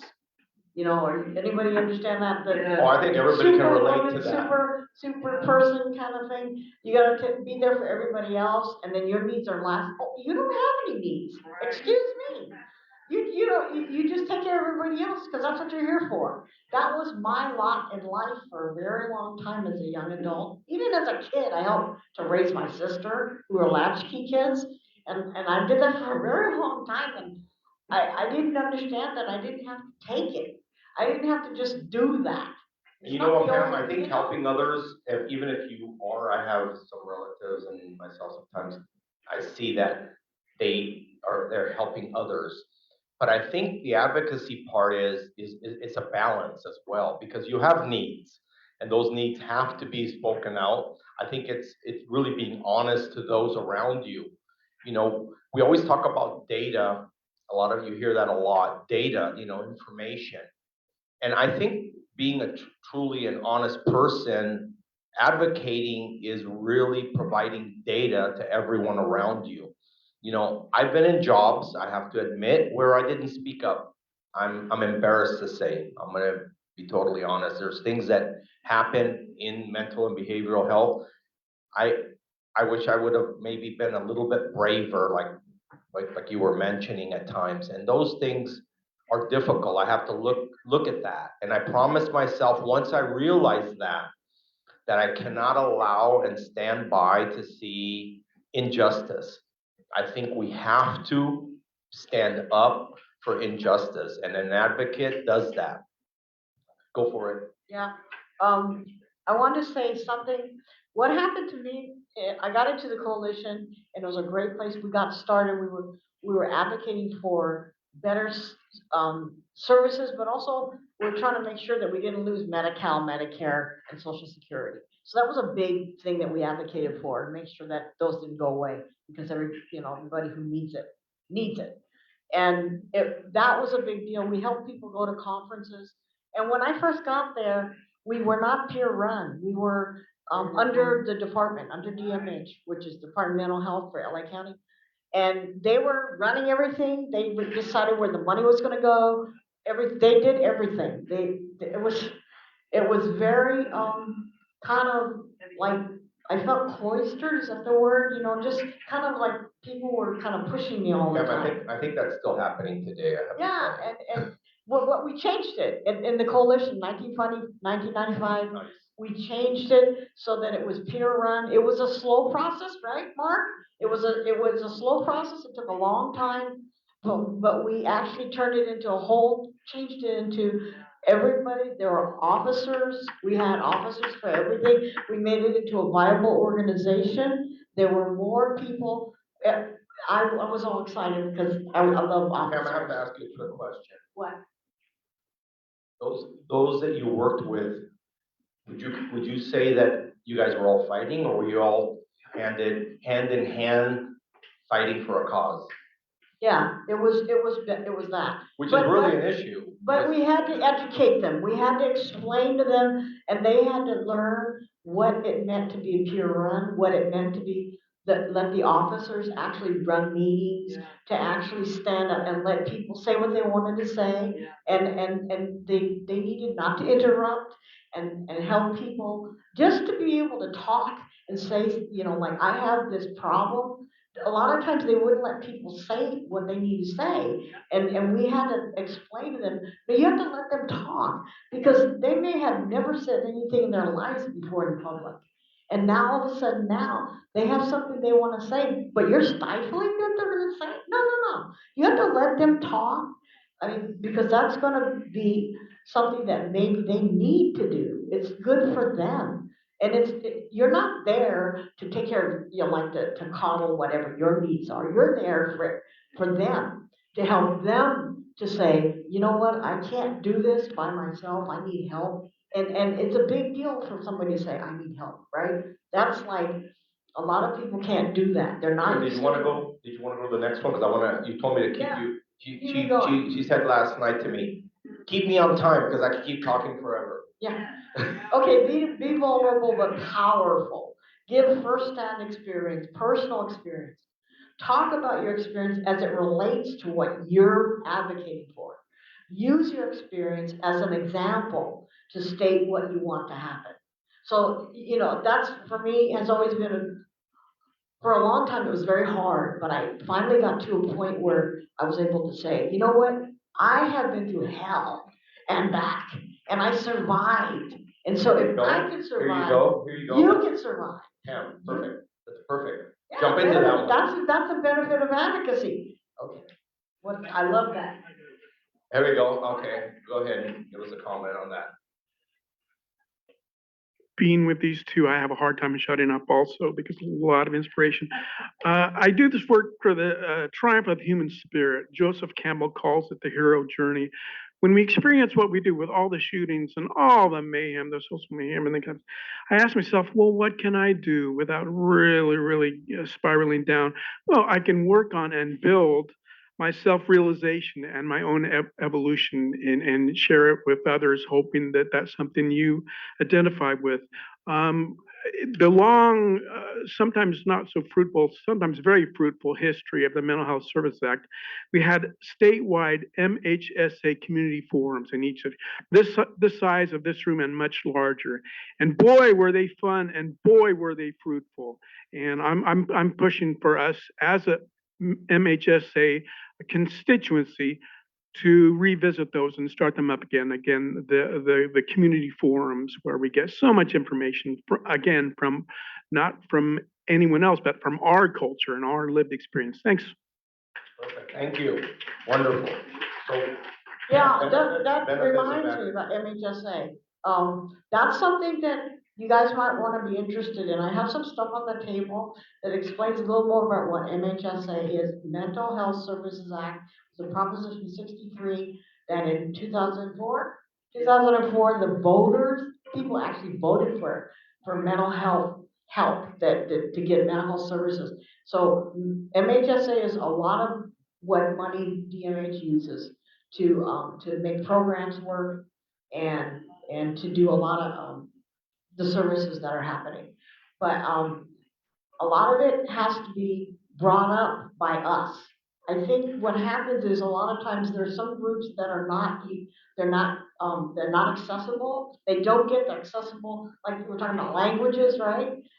People don't speak the language, they don't speak English, and I've helped a lot to advocate for better access to languages so that people can get interpretation for different services or whatever they need. That's a big deal. I think people are so used to English sometimes, they don't realize that at home they're speaking other languages, and it's a big deal. That's a big deal. We're talking about different. I helped with the coalition we founded, the Latino, the Asian, the Black, and what's the other one?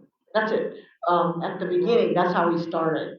And I helped to found those organizations, and they became, everybody in the groups became advocates, and they did a lot of peer support that they did for each other.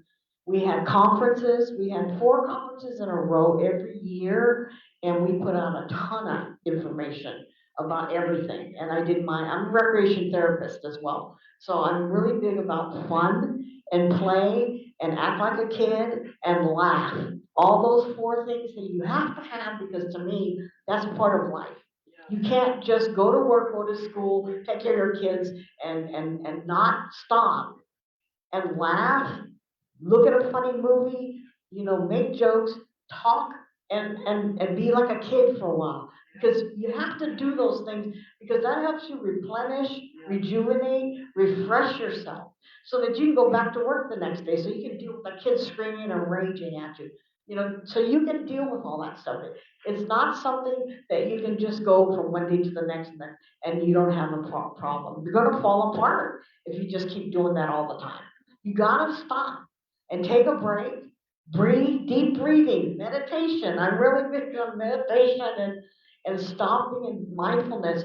Kind of be like in the moment and be okay that right now I don't have to think about anything. I can stop with all my racing thoughts and whatever's happening in my head, because I have a tendency to think about 20 things at a time. And guess what? I can't do 20 things at a time. Can you believe that? Oh my God, I can't do that. So I have to stop and take a break. And those things are really, really important. That's what you're talking about.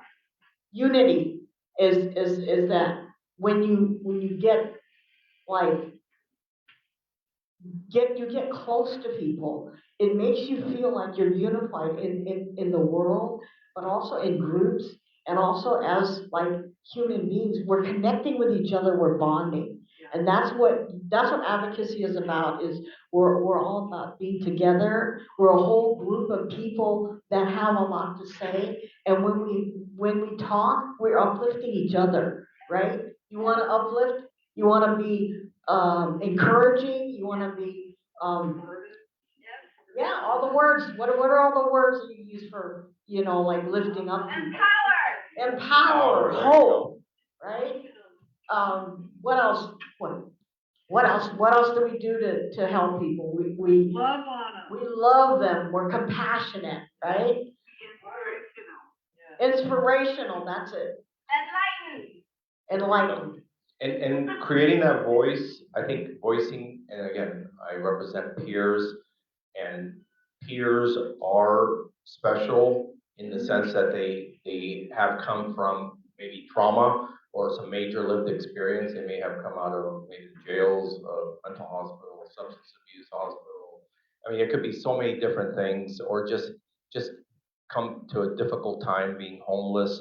And I think advocating for them to empower themselves, all those things that you're talking about are very important. But I think equally important is that self-awareness of how do you do it?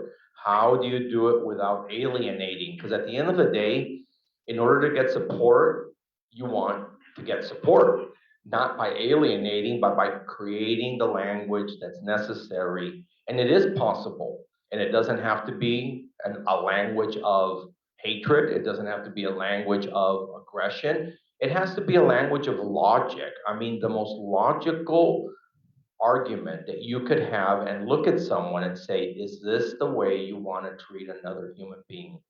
I have these arguments with some of my families, these advocacy meetings that we have, where I actually ask them, they have a perception, they forgot they were immigrants, they forgot that they had opportunities that other immigrants did not have. And I think opportunity makes sometimes people forget where they're at and not be grateful for the fact that they got there with an opportunity, and that it's not that someone is lazy, isn't smart enough, or maybe they just don't want it enough. It's just maybe they just don't have that opportunity. And I think sometimes just having an argument with someone saying, is this the way you want to treat the homeless? Are you okay with that? And with that, Thank you for inspiring me on that. Again, my Buddhist practice comes back. In Buddhism, we have something to the effect of, I am this, I am not that. I am not what I observe that I don't agree with, whether it's the shooters on Mayhem or the social pathology, everything we all know is happening. But going back to the self, the stronger self each time that gets inspiration out of adversity, and that's where, the phoenix does rise from the ashes. So I love that. And that is very true. I don't consider myself a Buddhist, but I definitely practice probably a lot of the things that they say. And I think it does come back to the self. You have to empower yourself, value yourself, realize that you have value. And when you get to that point, it's much easier to tell someone, I deserve I don't deserve to be treated this way.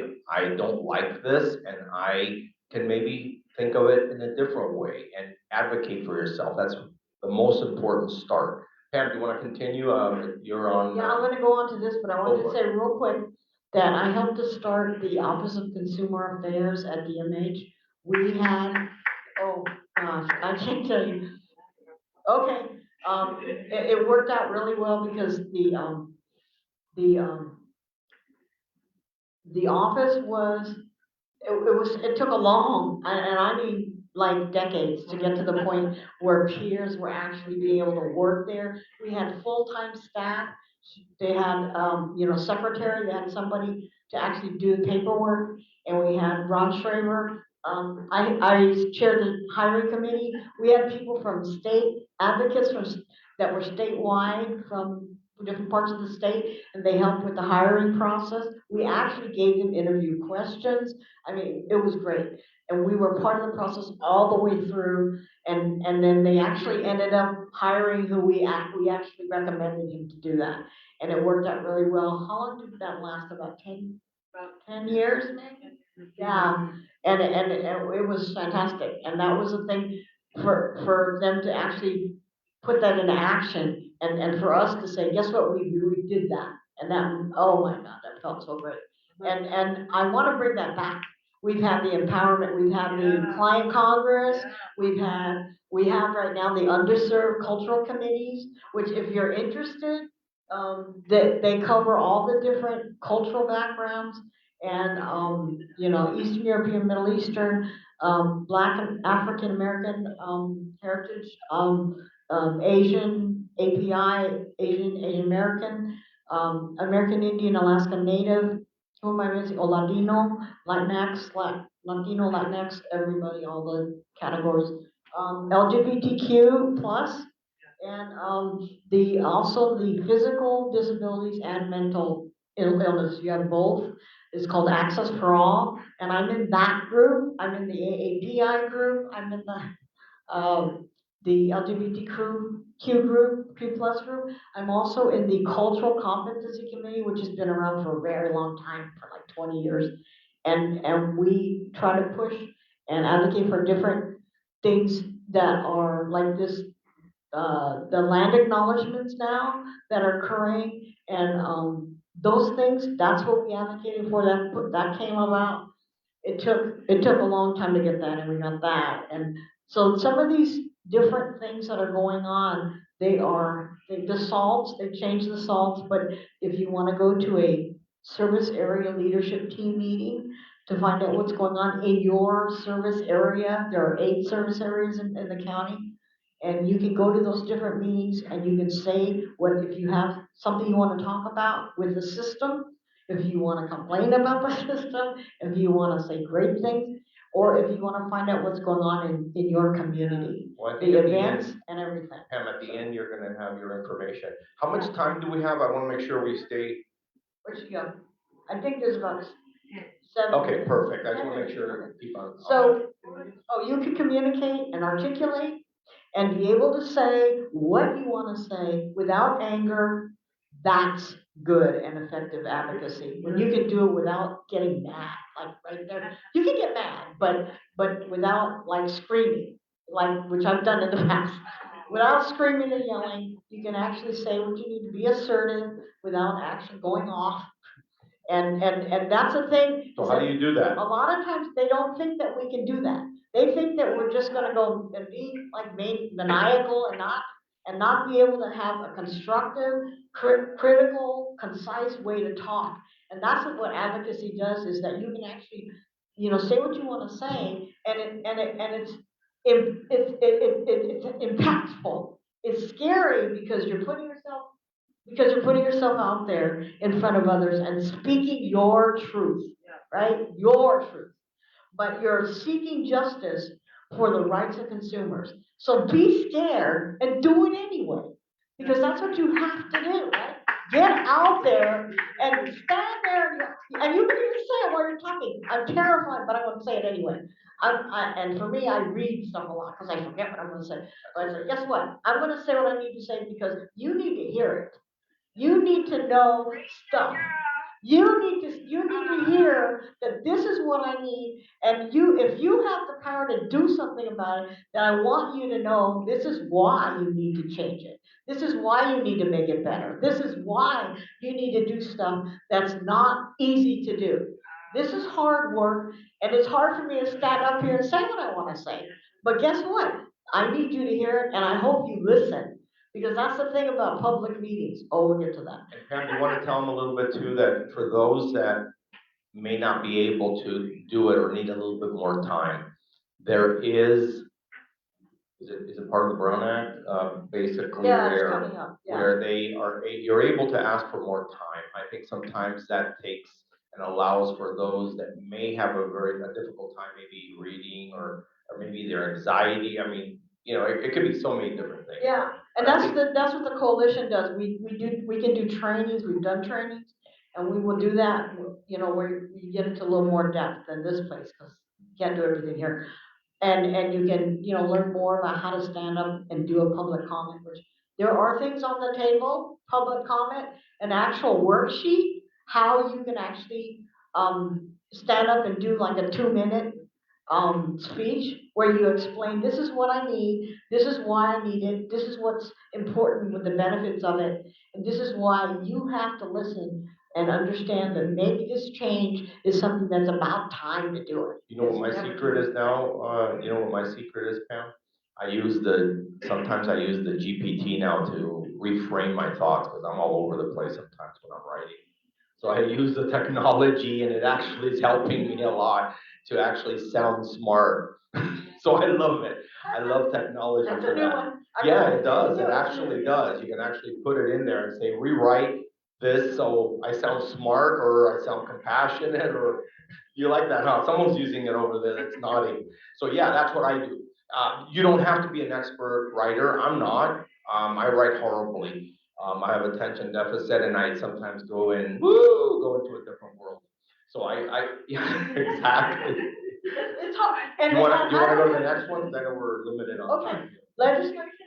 Legislation, policy, programming, services can be impacted. What you do can cause something to be improved, started, or repaired, or taken away because it's not effective, it's not working.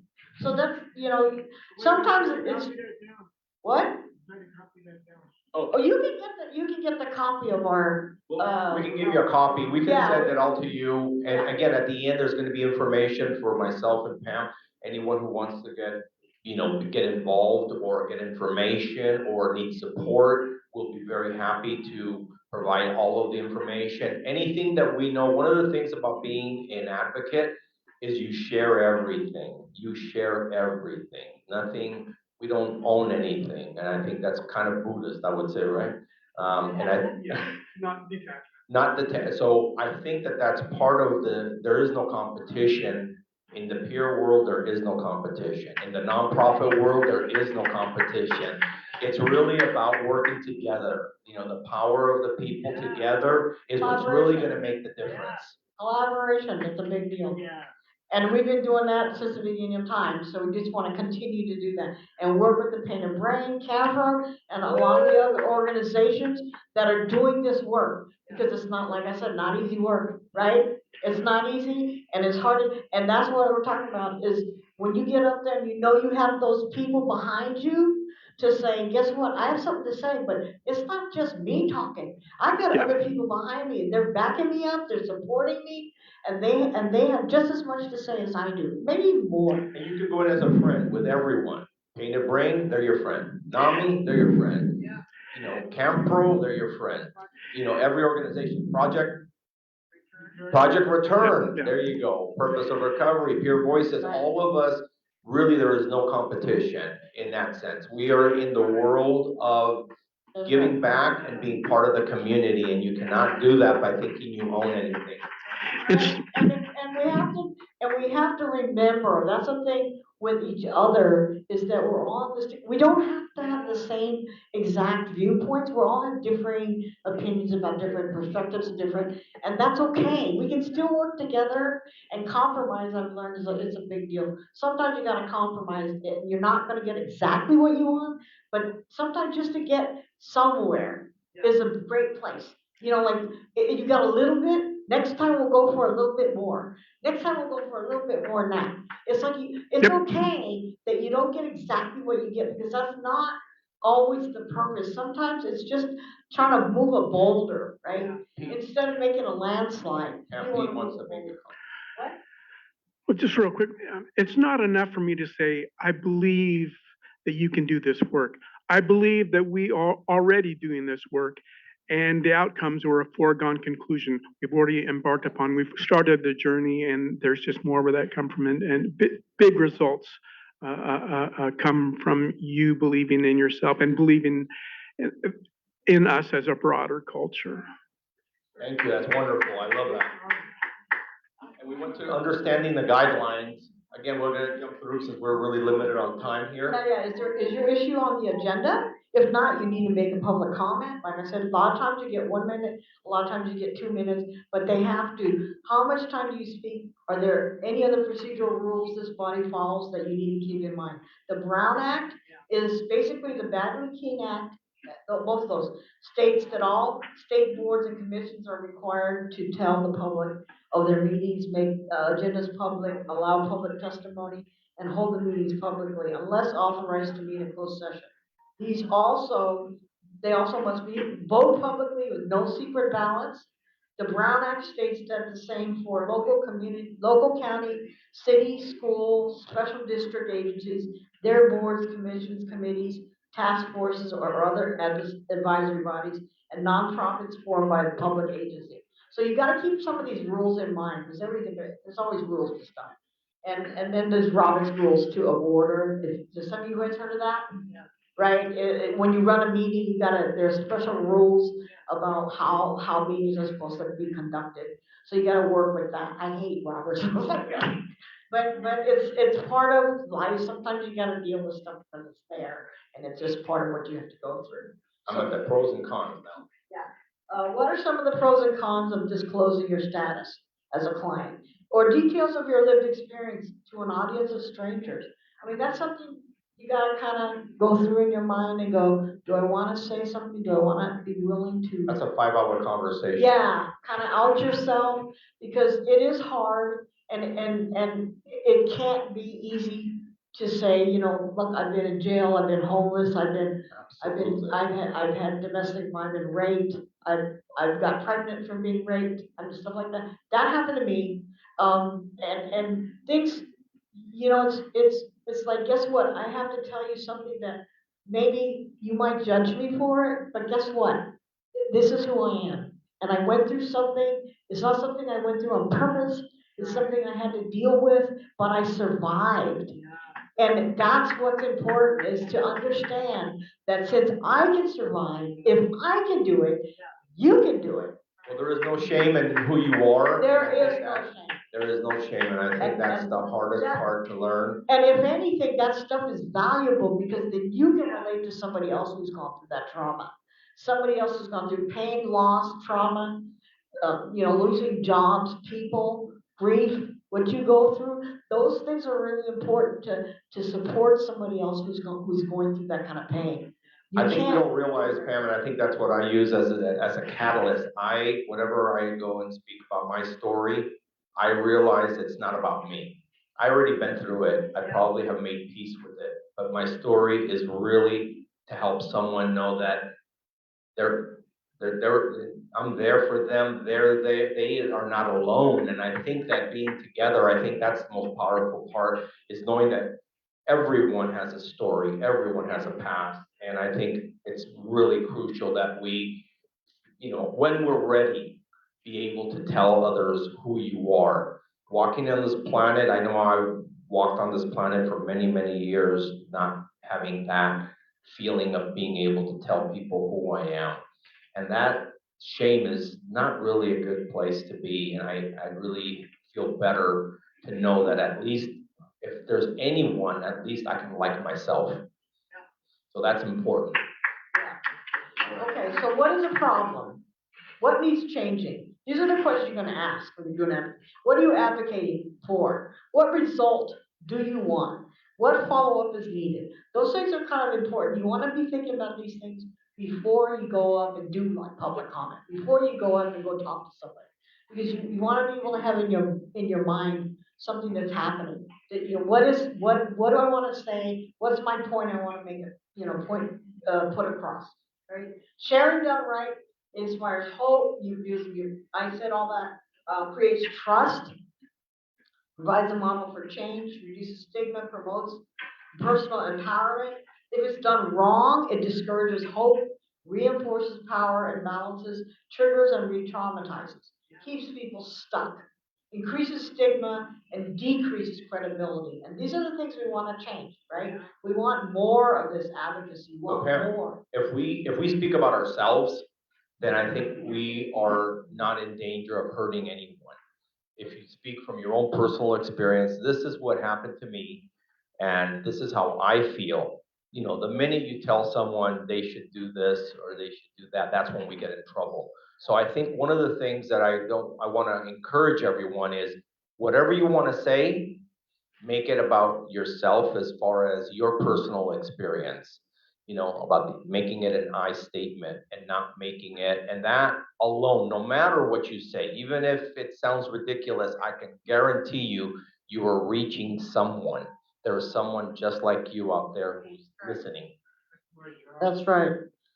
Okay, there's some tips. Dress the part, be positive, eye contact. Make sure you understand your audience and what you're trying to advocate for, so you have a sense, kind of a sense of where they're at, so that you know what you're going for. Use a conversational tone. Consider first person statement to build a connection. I said before, focus on one issue at a time, offer solutions, submit a written copy of your statement if possible. Those things, we have tools on the table. We have making your point, how to do public comment, actual questions, what you can do, like a worksheet that you can do ahead of time and go through, rehearse what you're going to say. You can do that with the sheet. We also have navigational mapping, which is where you can go, and I have given some examples of some of the problems that people have, issues people have, and where they can go if they have that problem. Like, you know, who are the administration, who are the program, who are the heads, who are the program directors. Talking to the right person is very important. Yes, Being in the knowing right who meeting. you talk to, right? Absolutely. And Pam, I think one of the things I wanted to add is when you said practice, be kind to yourself. You know, so I think being kind to yourself and allowing yourself to possibly, maybe in your eyes, not be perfect. I mean, I think all of us would love to be perfect. I've already realized that that's never going to happen. So, I mean, in the sense of it's a practice, okay? So life is definitely practicing. So I would say continue to practice with your friends and family. And you know what? Sometimes you might get into a fight. Sometimes it may not go, it may go south, but that's okay. That practice is going to be crucial for your success.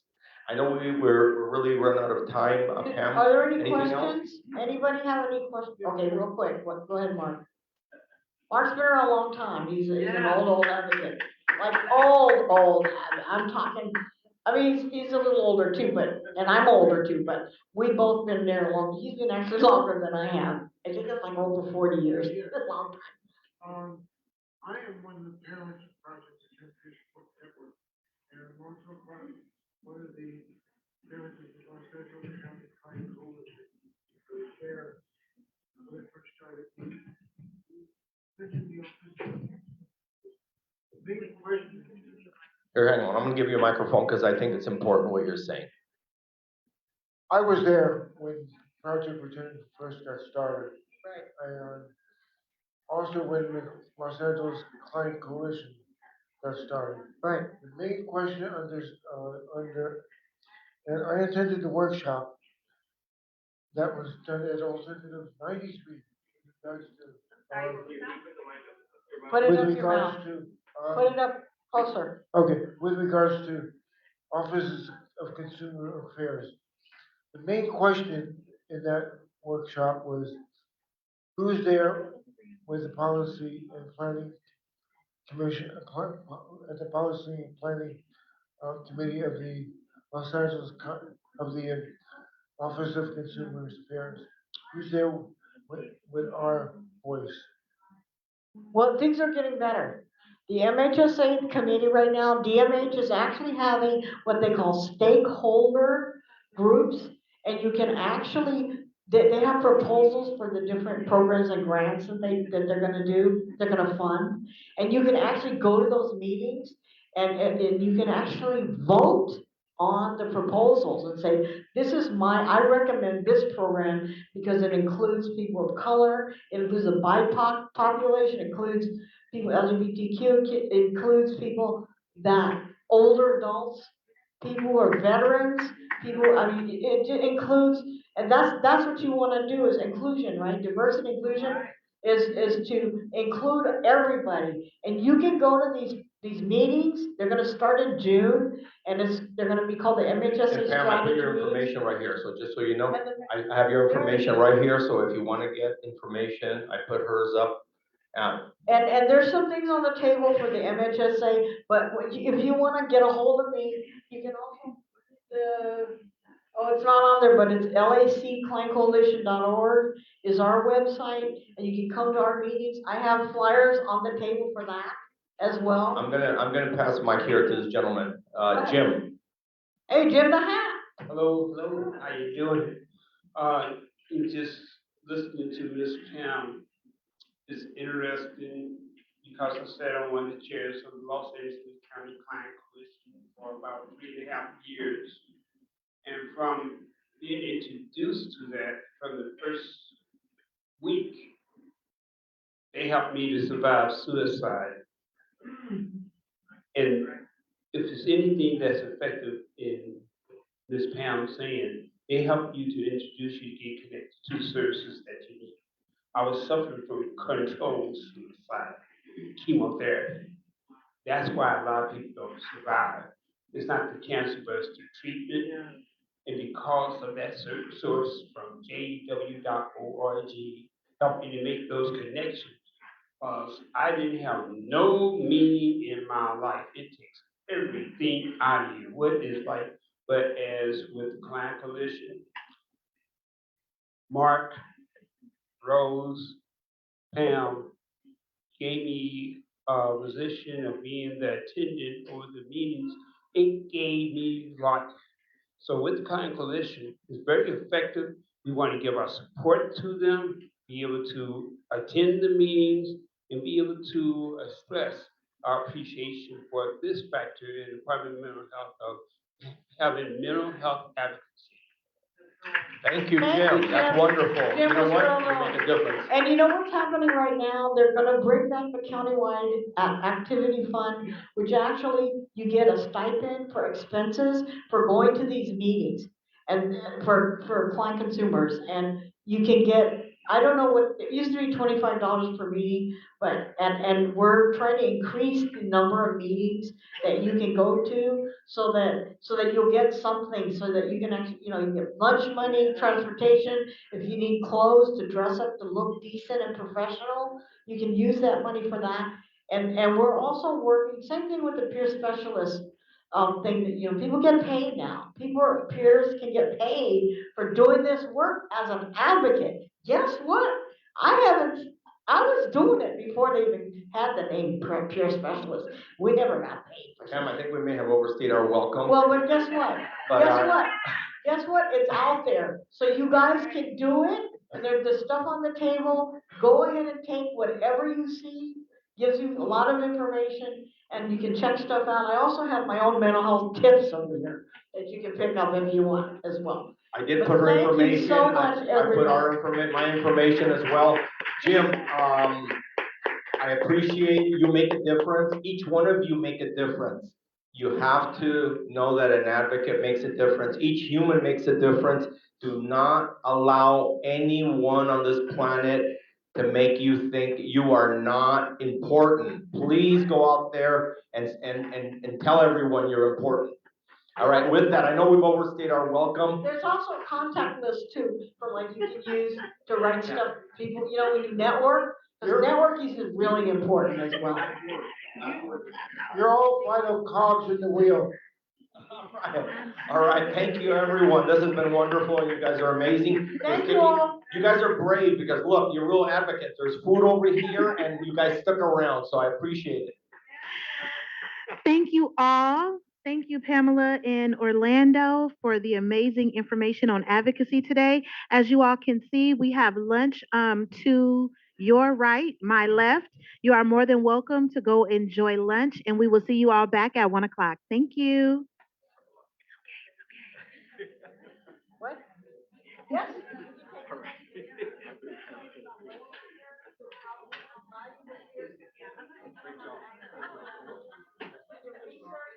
Oh, for me, Pam, you were great. I love it. Thank you. And for a lot of things, that's what I love.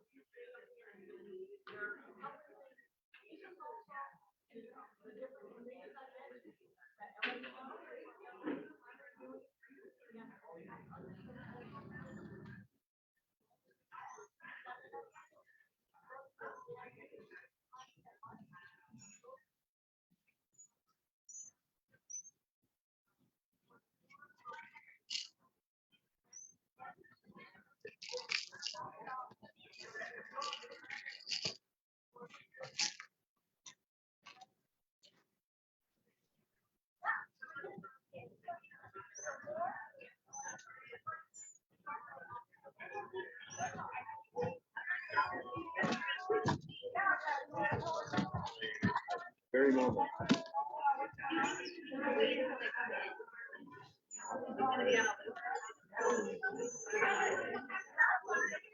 Manually.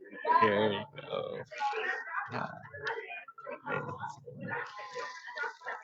Hey there. How are you today?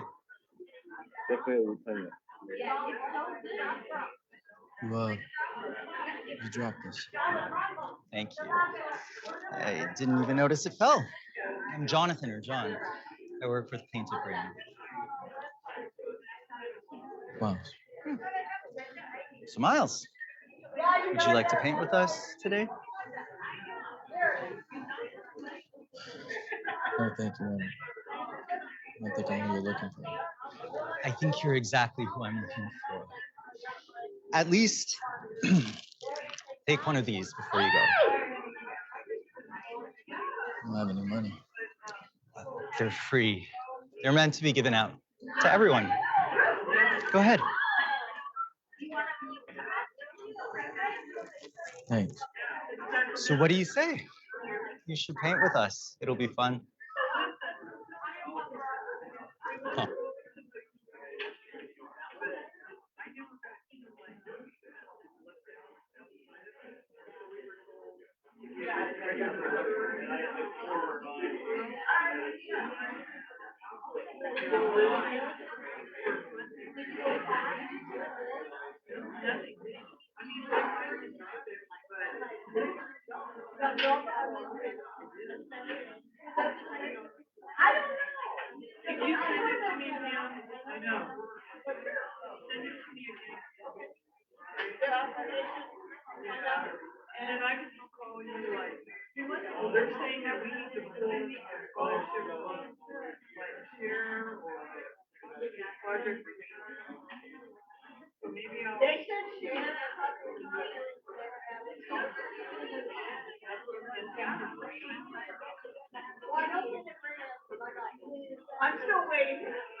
Watching others add their own.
All yours.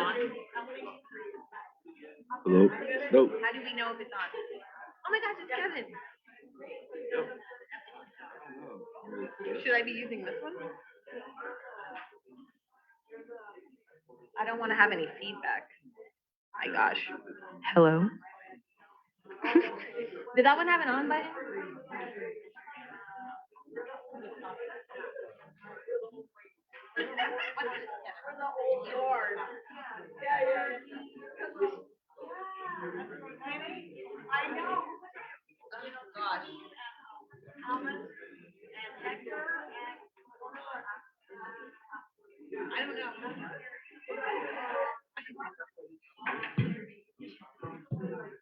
Hello?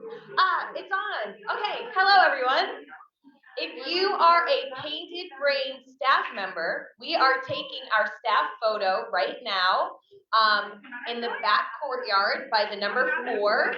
So if you could kindly make your way to the back, Thaddeus is waiting for our smiling faces. So Painted Brain staff members, please make your way to the number 4 Mammoth area in the courtyard.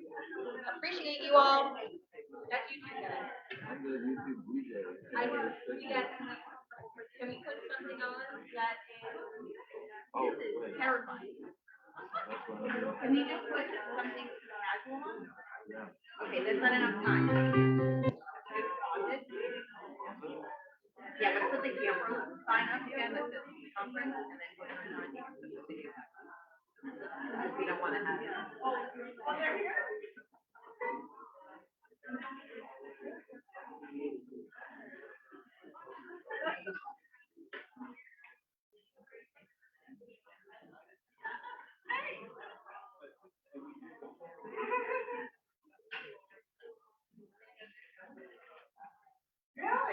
go back to YouTube. I'm gonna put something on it. Oh, that's fine. Share the screen. Let me get everyone, and I'll meet you in the back.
Hello, everyone. Very quick announcement. If you are going to be taking part in our listening panel that'll take place in the next half hour, could you please come to the front? I'm looking for Gail Sulcer. Oh, all right, come on over.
Took me a minute.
Yes.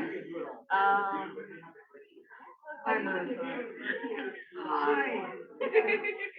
So I'll do my exam separately. I don't think Joanne is going to be doing it either. I haven't heard back from her today, so it's just going to be preview and then I'll have to take it. And I did go over the PowerPoint. Okay, feeling good. Yeah. I guess it does work out. That's good.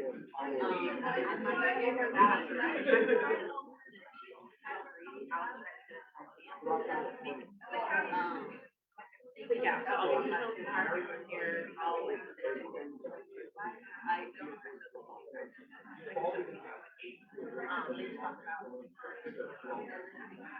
Got it. Yeah. Database down. And then we'll just jump into the question. I might ask.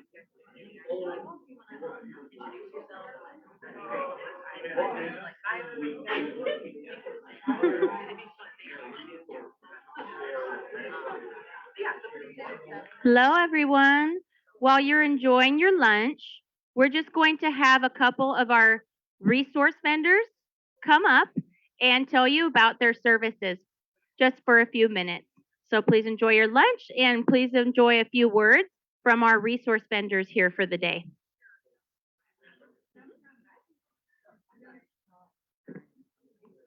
Good morning, everyone. Right into it. Good morning, everyone. My name is Omar Salazar. I am a lead peer navigator at Mental Health America of Los Angeles. We are a big organization with a lot of teams. We offer services in therapy, housing. We have a workforce center.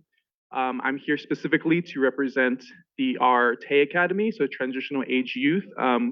We mostly support with 18 to 25 individuals in the community. I'm here to talk about two of our programs. The first is Project Opportunity, which I am currently at. We support with educational services, we support with workforce development, and support with financial wellness skills. We do a lot of different events in the community as well. Another program that we have is Project CAN, which is an 18 plus program. And they were born out of the pandemic. So they do a lot of COVID relief. They do a lot of rent assistance, utility assistance. They do hot meals twice a week and do produce at our office every other week as well. That's a little bit about MHA. We're gonna be in the other room if anybody has any more questions. Thank you. In the art activity room. Thank you.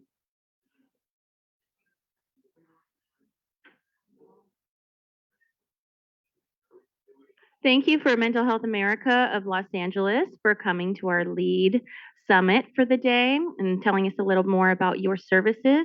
Now we have Therapeutic Play Foundation, who is another resource vendor here today, and they'll talk to you about their services.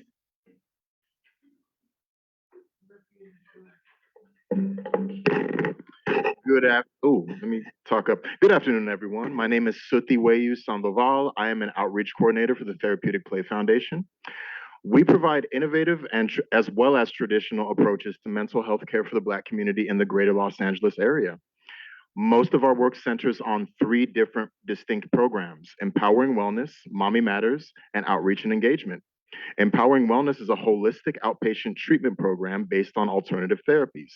Beyond traditional talk therapy, we seek to expose historically under-resourced communities to modalities such as restorative yoga, art, music therapy, and other approaches that center wellness in a culturally competent framework. Twice a year, we form small cohorts that receive individual and group therapy, as well as physical health care, referrals, and linkages to support their well-being. Our Mommy Matters program is a wraparound service outpatient treatment program that is a multidisciplinary maternal, infant, and family support whole person care model. Much like Empowering Wellness, we create small cohorts that last 6 months and receive mental and physical health care in partnership with doulas, midwives, and other resource providers. Our goal is to seek to increase positive birth experiences, birth outcomes, and healthier families and communities. Our outreach and advocacy program seeks to reach community members and allies through coalition building and mental health awareness campaigns. We engage in wellness workshops, policy and advocacy campaigns, stakeholder engagement, as well as stakeholder engagement for wellness access.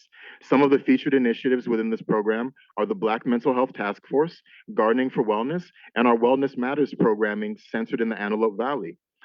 Please stop by the next room over and we can provide you with more information, grab your email, and just connect. All right, thank you all.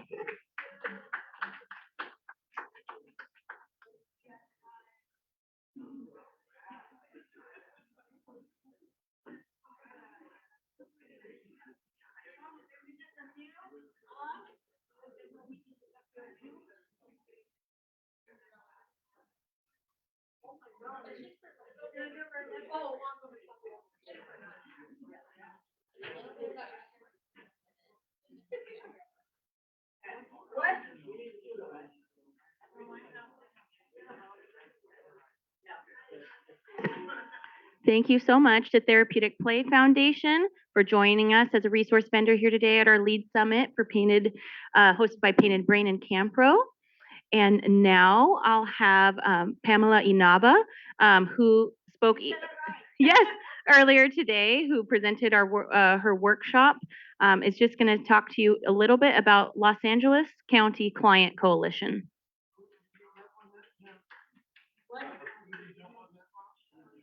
No, I'll do it. Hi, everybody. Are you guys having a good time? Okay, that's what I'm here for. Have a good time. Okay, so I could always use a step stool. I'm 4'10" and 3/4. Okay, where's my step stool? Oh, you can give me that one. Take this microphone and then you stand right here. Oh yeah. My name is Emily Wu Chung, and Pam, I have so much respect for Pam because she's been doing mental health advocacy longer than I have. I've been doing it for the last 10 years, but thank you, Pam. Okay. We need you. Okay, the coalition needs you. We've been around. We come and learn how to become advocates and affect change in this mental health system. We meet and socialize with clients who are actively involved in making a difference in LA County. We talk about employment, housing, education, benefits, services, peer support, clients' rights. We do trainings, seminars, send people to conferences, fairs. We do fairs, Men's Mental Health Month events. We try to go to those, do resource tables, try to give people more information. And also we can help refer people to different places like they need services or they're not getting what they need and they need some advocacy for that. So we can help with either getting that or finding somebody who can do that for you. We promote holistic healing. That's my big thing, holistic healing and person-forward recovery. We collaborate with other mental health programs and peer-run organizations and groups. Okay. But also, we're a group. We're a family. That's the thing what really connects for me is that we're a family. We care about each other. We love each other. We support each other. When I had a car accident a couple weeks ago, and they were there for me when it wasn't a big deal. It wasn't a big accident, but I was a wreck. And they were there for me. I said, can we do mindfulness exercise? I needed to calm down so that I could run the meeting that we were having, but I was a wreck. So they were there for me, and that's the thing about doing advocacy work is you help each other, and that empowers people. And I said that the last thing, but like that means for me, like how do we connect with people? We're actually helping like increase your self-esteem, increasing your confidence level, and that becomes like a job, a transferable skill that you can use when you're going out there trying to get a job, even if it's not in mental health. Is that you're confident, you're able to articulate and explain, communicate well, use your communication skills, and for me, I'm thinking like trying to teach leadership skills because oh my God, what I've been able to do is unbelievable, and it's like I can transfer to people like this is how it feels to be in a place where I have a place to go every day. And it gives me purpose. It makes me feel like I'm somebody. I'm not just like a log or I'm not just a breathing thing, It's like I'm a human being and we all are the same. We all pull our pants down one leg at a time. And we bleed red. And I mean, even though we're different colors, we're different cultures, we've gone through different experiences, we're survivors, right? Have we been through hell and back, and we have done it, and we have done it all, and guess what? We're still here. We're strong, and so that's the thing with me is we can socialize with each other, we can have a good time, we laugh, we play, we eat. we have potlucks at our meetings. We have our meetings every month. What is it? Even meetings. Even meetings. Even months are hybrid, so they're in person or online potluck. If you can bring something great, You bring a dish if you can't come anyway. And the odd months are online for Zoom. And we're actually, you can register to win a free gift on Eventbrite. So that's something we're giving stuff away. We're giving stuff away. And May's Mental Health Month, so there's a lot going on. So, you know, that's another place where you can find out information on the different events. You know, there's a Take Action website, but they took off the times. So if you don't know what time the thing is. So, but I think they fixed that. I'm hoping they fixed it. And so that's the CalMesa website where you can find out what the May's Mental Health Month events are. So that's one place. But our website is laclientcoalition.org. And you can find out what we're all about, our philosophy, our vision, our mission, and also about different events going on and different, what's the word, matters and concerns, like the Care Court, you know, what's going on with Proposition SB 43. They're doing, what is it? They're trying to expand the definition of gravely disabled, which is really going to affect clients' rights really bad. It's going to really mess things up. People are going to be able to be conserved on conservatorship. They're going to put people on conservatorship more easily and put people in the hospital more easily. I don't like that. Because you can't just throw people in the hospital just because you feel like it. It's like, guess what? Maybe I don't have those symptoms. Maybe you're telling me that I should go to the hospital because I have these symptoms, but guess what? You think I have them, but they're not necessarily. You have to listen to me. Sometimes I actually know what condition I'm going through. So not all the time, but sometimes when I know my condition, I know what I'm going through. I don't want, this is something that I saw as well, is that they can use the testimony of a clinician or like a therapist, and say, a therapist says, oh, she's hearing voices, so we need to put her in the hospital. And the judge can actually say, well, we're gonna do that. And it's not even written down that I hear voices, but they can use the clinician's hearsay and use that and say, that's enough for me to put this person in the hospital. That's is that not right? Is that not right? Let's do this. Are we done? Yeah. Okay. Okay. Real quick. So that's one thing. Care Court and what's going on with that.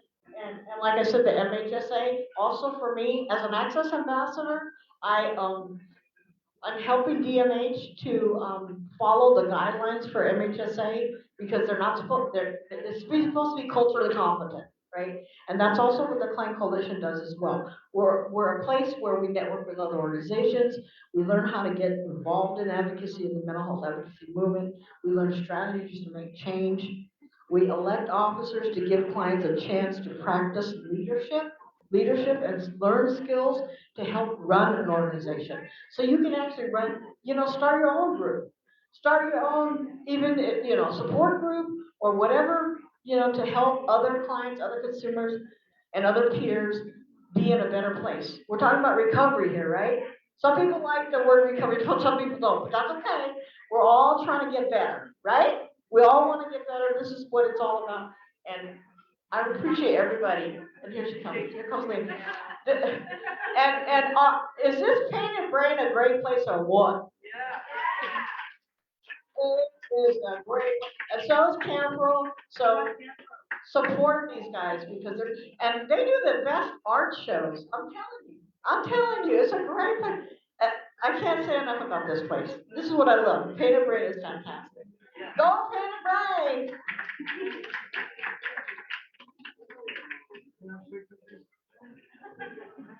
Thank you, Pamela, for talking to everyone more about Los Angeles County Client Coalition. What I'm about to say might be a little controversial. I know she said everyone bleeds red, but technically I bleed blue for the Dodgers. Just had to say that in my lovely blue today. So I just teasing. But anywho, hopefully that joke was okay. Next we have Joseph from Hearts for Sight. He's going to chat a little more about their services. All right. Thank you, folks. I'm going to keep it nice, short, and sweet because I know there's others here to share. My name's Joseph Burton. I'm a member of the blind and visually impaired community. I'm also accompanied here by my colleague and co-founder, Raquel De Cepeda. She's in the back. on the east side of the room here. Hearts for Sight is a nonprofit 501c3 organization breaking down barriers that restrict the blind and visually impaired from pursuing their physical, mental, and emotional well-being. Today, we are featuring two of our core programs, one of which is our outdoors program, which we call our Eco Therapeutic program. Through this program, we break down barriers to the outdoors and nature for our blind and visually impaired community. You can find us on trails, hiking trails. You can find us riding bikes, going camping, taking trips to Catalina Island, and just generally creating meaningful experiences through the outdoors. So that's one program. Another program that we, thank you. Another program that we offer is our therapy program. So Hearts for Sight offers mental health services, one-on-one therapy, support group services. We also offer some specialized services such as an ACT group, which is acceptance commitment therapy, a form of cognitive behavioral therapy. We also offer some men's groups, some women's empowerment groups. What makes our therapy program unique, and I think it's quite a theme here, is that it's ran by peers, clinicians with lived experience, including myself. So I'm one of our lead therapists, along with a couple of my colleagues who also have vision loss. And it's a great space to be a part of because we can honestly tell our clients, we've been through what you're going through. We empathize with what you're experiencing, and we're here to connect you with some tangible resources and tools for you to cope and adjust to your vision loss. And so we have a number of great opportunities for volunteers. So if you are interested in participating or seeing how you might want to be able to get involved, I encourage you to come check us out. We're on the east side of the building here. And come check us out and learn a little bit more about the work that we have. We love to see you out there to support our blind and visually impaired community. Thank you.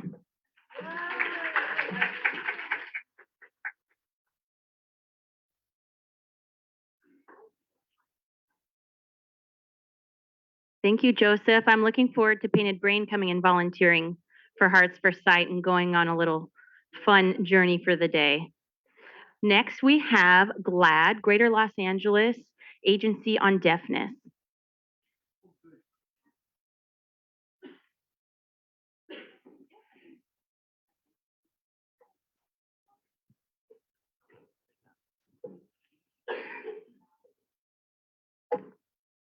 Hi, everyone. I'm Maggie, and hi, I'm Junko. We're from GLAD, the Greater Los Angeles Agency on Deafness. We're a community service agency for deaf people. Deaf means deaf blind, late deaf and deaf disabled, and hard of hearing people as well. We serve a lot of regions around Southern California, as far as north as Bakersfield, Ventura, all the way south to Orange County and Riverside, the Inland Empire, and Los Angeles, of course. We provide a lot of different resources. We provide information referrals, and in those information referrals, we can also do one-on-one peer counseling for folks. If they need more intensive treatment, we can refer them out to licensed clinicians. A lot of deaf people don't have English as their first language, so we can provide language document translation for them, as well as communication assistance. And a lot of different types of services for advocacy if they experience homelessness, if they experience discrimination in the workplace. We help provide advocacy for that. Independent living skills as well. That's another category of services that we provide.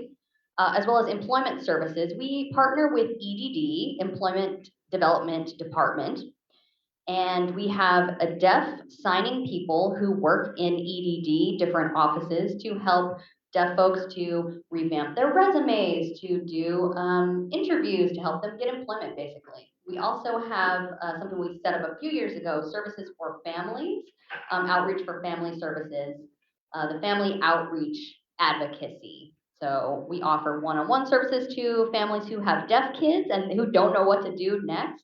So we help them with the school system, navigating their IEP meetings, make sure that they get all the accommodations and services that they need for their kids in school. We also have an health education program as well. Health education is focused on an HIV education program. We can provide free tests for people so they can know what their status is in terms of HIV. Also, we have in-house interpreting referral agencies. Sometimes people contact us and ask, how do I find a sign language interpreter? We have an in-house interpreter referral agency, and I think that covers everything. Junko's saying, yep, you sure did. All right, and we have a booth over there in the corner. Come and see us if you have any more questions. Thank you.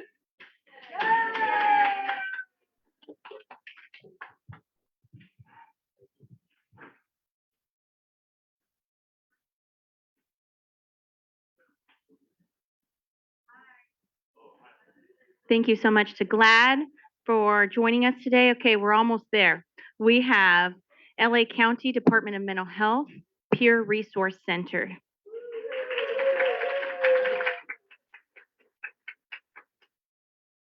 Thank you. Good afternoon, everybody. Yes, so we are a new program to LA County that's actually going through all service areas in LA County, throughout the whole LA County right now. We represent our Peer Resource Center for Service Area 3. So the good thing about this is it's a program that we are actually following the model of a New York-based program called Fountain House. And this unique program is designed for all of us, all of you guys here. It's a community-based peer program. So what that means is it's basically run by the community, run by peers.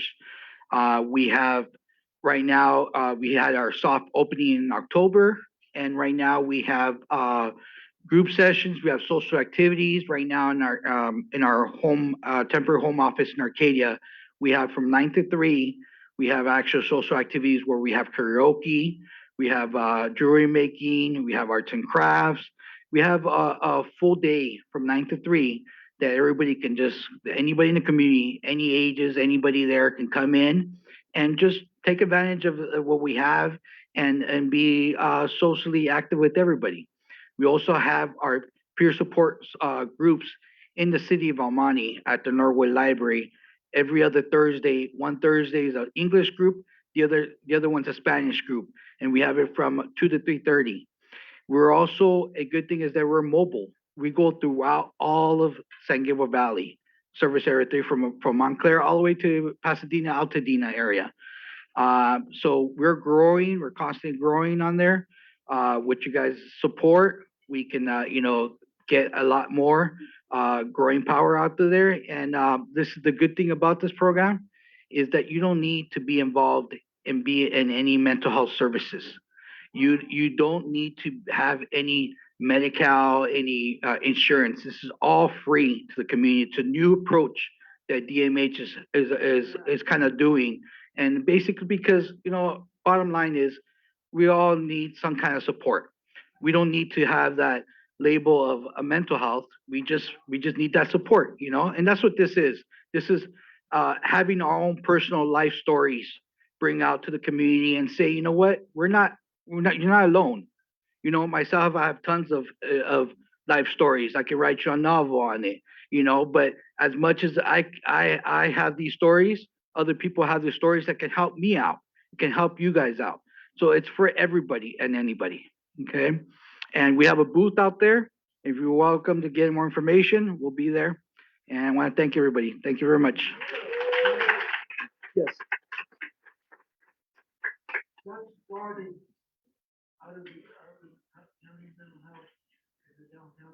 Correct. Right, correct. Edwin. Edwin Flores. Oh, it's temporary in Arcadia because we're DMH is we're having a new building in West Covina. So we're going to be located hopefully sometime soon in West Covina. But right now we're based in Arcadia and we don't know. But right now Arcadia is our home right now. And we do provide a certain day there, which is Tuesdays. But we're also in Almani in Norwood Library. So, which is a good way to say to the community, we're not one certain location. We're all throughout all of Service Area 3, all San Gabriel Valley. Okay, and we're mobile. We go anywhere the community needs us to be at. Okay. Yes, that's for our open house. What street is it on? On Live Oak. On Live Oak. Yes. Yeah. So anybody's welcome to come. Okay. So hope to see you guys there. Thank you. Thank you to all of our resource vendors that came out today for the LEAD Summit. And now I have a few words, just a little announcement from Boyce about an opportunity to go outside and join in a little ceremony.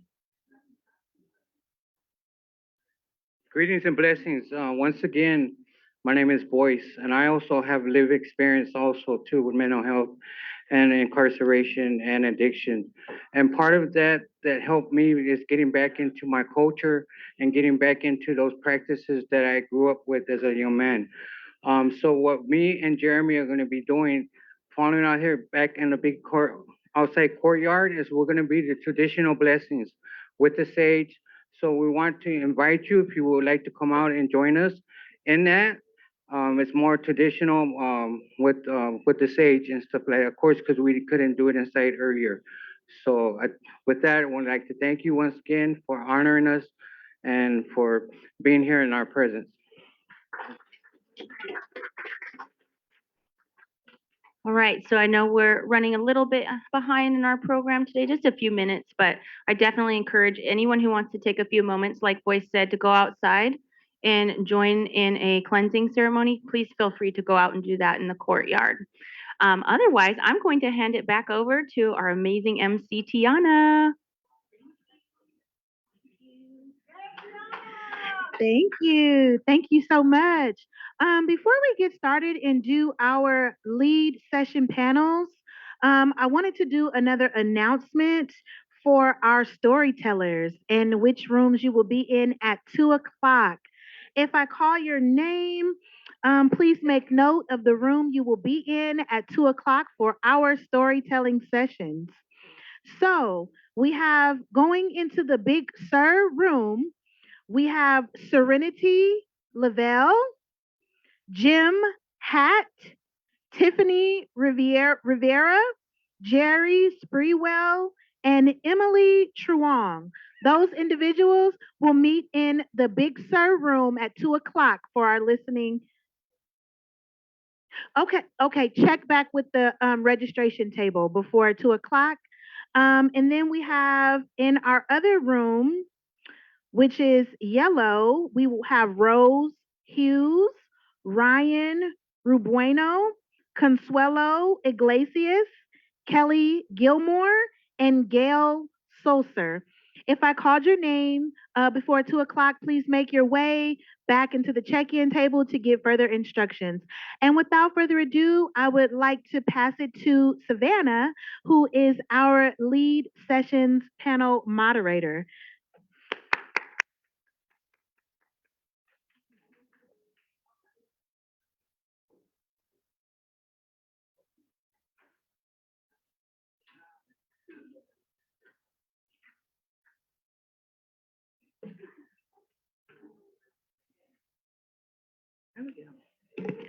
Hello, everybody. We are going to get started right now talking about our lead listening sessions. They're the whole reason that this presentation is happening. If I could ask Gail, Pam, and Melissa to come up to the front.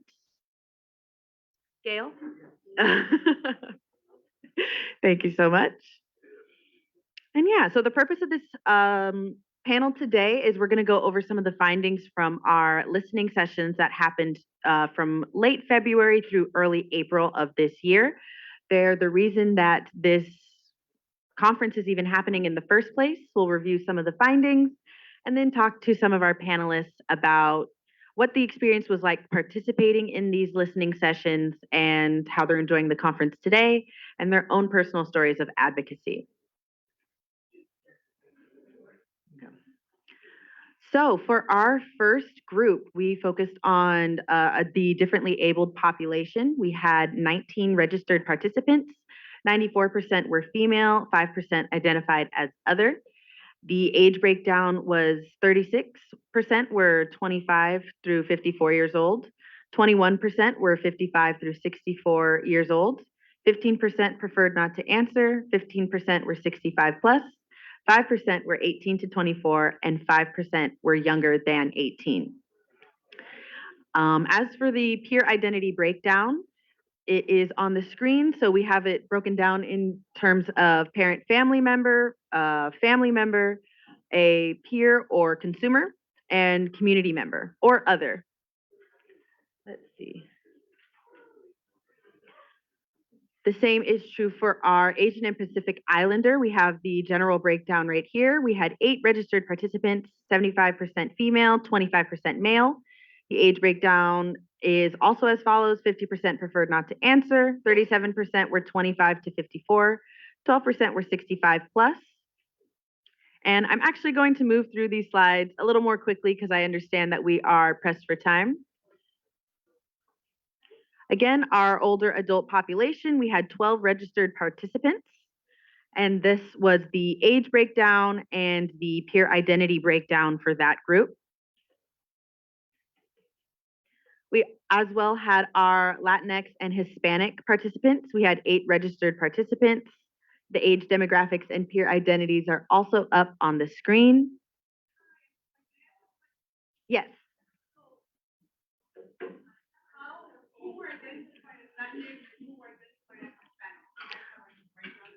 Yes, so, Latinx versus Hispanic. So for these listening sessions, we just had peers sign up for the different listening sessions, and we didn't specify Latinx versus Hispanic.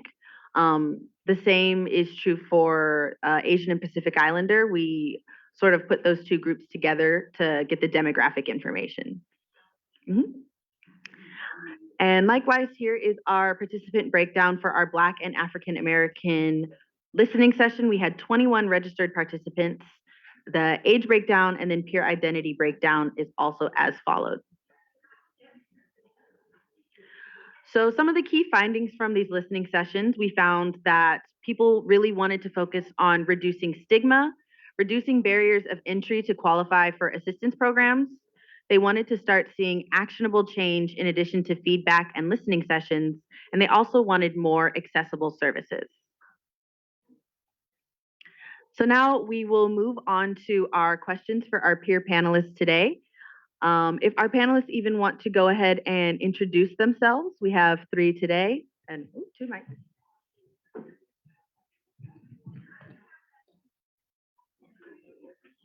I'm eating. And we can start with Melissa.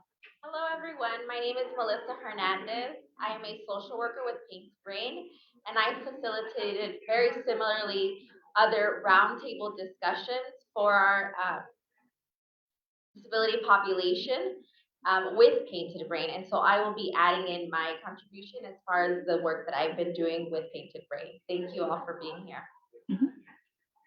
Hello, I'm Gail Salzer. I was the first peer advocate hired at San Pedro Mental Health.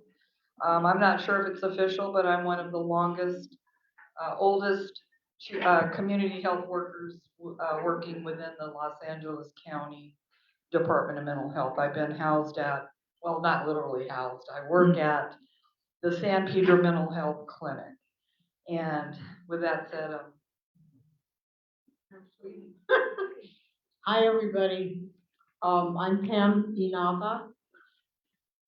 I'm the Chair Emeritus of the LA County Plan Coalition, Inc. Also is the oldest peer-run advocacy organization in LA County. And also Access California, which is also the oldest peer-run advocacy organization in the state of California. I've been there, this is now, I think my 6th year. And I love what I do. I love that work. I'm actually getting paid for it. Can you believe that? It's a big deal. And we actually had a retreat the other day and they paid all the expenses for me to go to Sacramento. And I think there's some of us here. There were some of us here.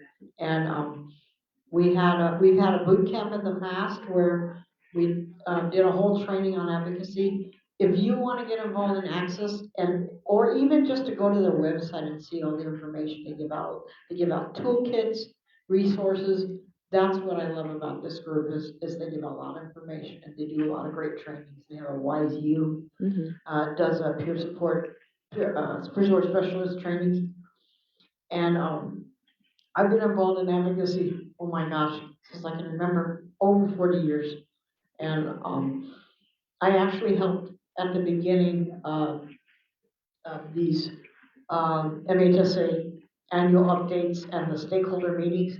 I've actually helped to make sure that they're hybrid so that people can go, if they can't make it to the meetings, they can't get on the bus, they can't get transportation to get there, that they can actually do the Teams, Microsoft Teams meeting online. And the other thing that we advocated for was for people to be able to make public comments and ask questions, because a lot of times it's great to listen, but you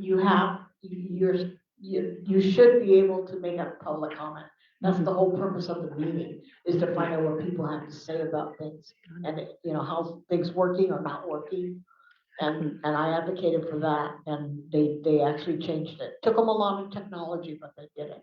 So now they're doing that. So the next meetings that come up in June, you can actually get on Microsoft Teams online.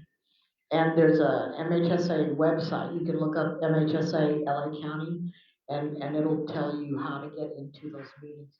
Wonderful. Because we have to advocate. We have to use our voice. That's what we're all here for, right? Thank you, Pam. And we won't be having a Q&A for this listening session, so I apologize because we are short on time. But with that, we're going to start moving into our questions for today.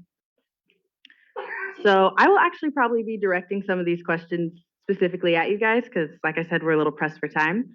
But our first question being, what feedback were you preparing to share for these listening sessions? So we had sent out a, registration for our participants, and they were able to fill out a pre-survey of questions. So while you were preparing your responses for that, what information were you preparing to share when you heard that there would be a listening session for peers talking about, gaps in our access to care?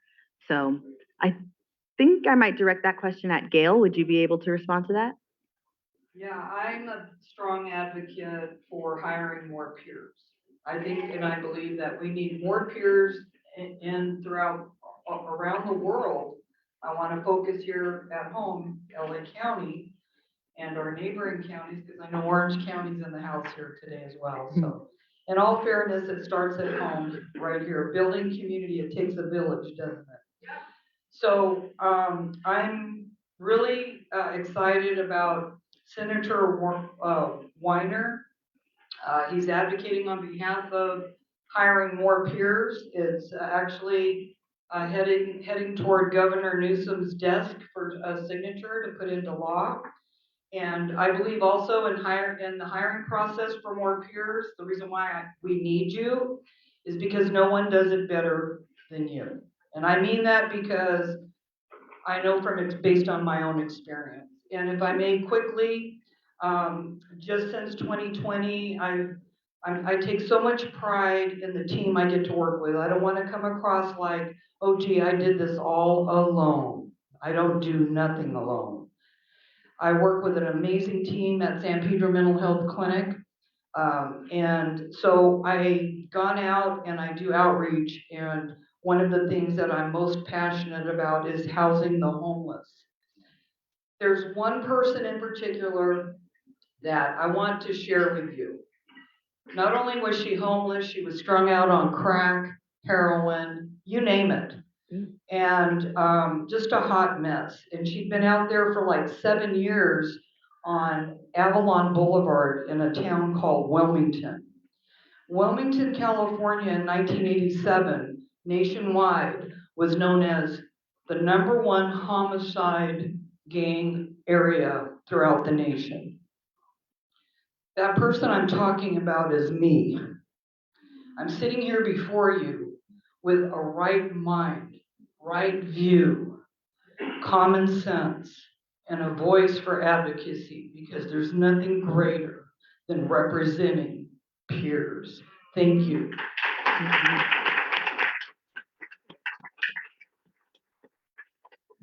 And then Melissa, I think I'll piggyback off of that. First of all, thank you so much for sharing that, Gail. That was wonderful. And I'm so happy to hear that, you know, your journey to recovery has really taken you to great places. We're happy to have you here with us today. Yeah.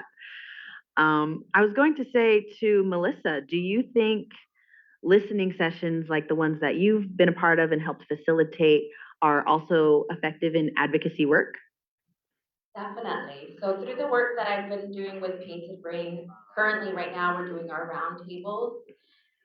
Folks that are showing up to participate in these roundtables leave with a feeling of connected to their fellow peers. They feel supported and they are able to navigate these conversations a lot better. And they're moved to continue their advocacy work. So their first experience might be sharing their story in a space with peers that is safe, and then they want to know. Their first question is, where do I go next? Like, how can I continue this work? And so I think it's the most effective. It's also very rewarding, and it's been a wonderful experience to do this work. Incredible. Excellent. Okay, well, we're going to move on to our second question. So, building off of, you know, starting these advocacy journeys, getting the first steps, taking advocacy, maybe in a listening session, can some of our panelists talk about how their own lived experience called them to advocate in these listening sessions? And I think I might want to direct that at Pam.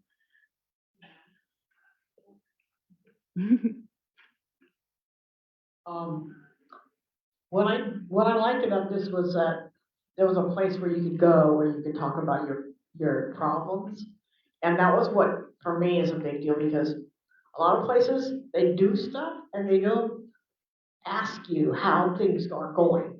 They don't say, you know, do you like this? Is this really working for you? Is this something that is going to help you in your recovery or whatever you're trying to do? If you're trying to get better, you're trying to get counseling, whatever you're trying to do, is this really helping you? Or is it not working and there's something we need to do we're not doing? And a lot of places don't ask those questions, right? They're not trying to find out if you're doing a good job. They just go, you know what, and this is my own thing with doctors. They think they know what we need.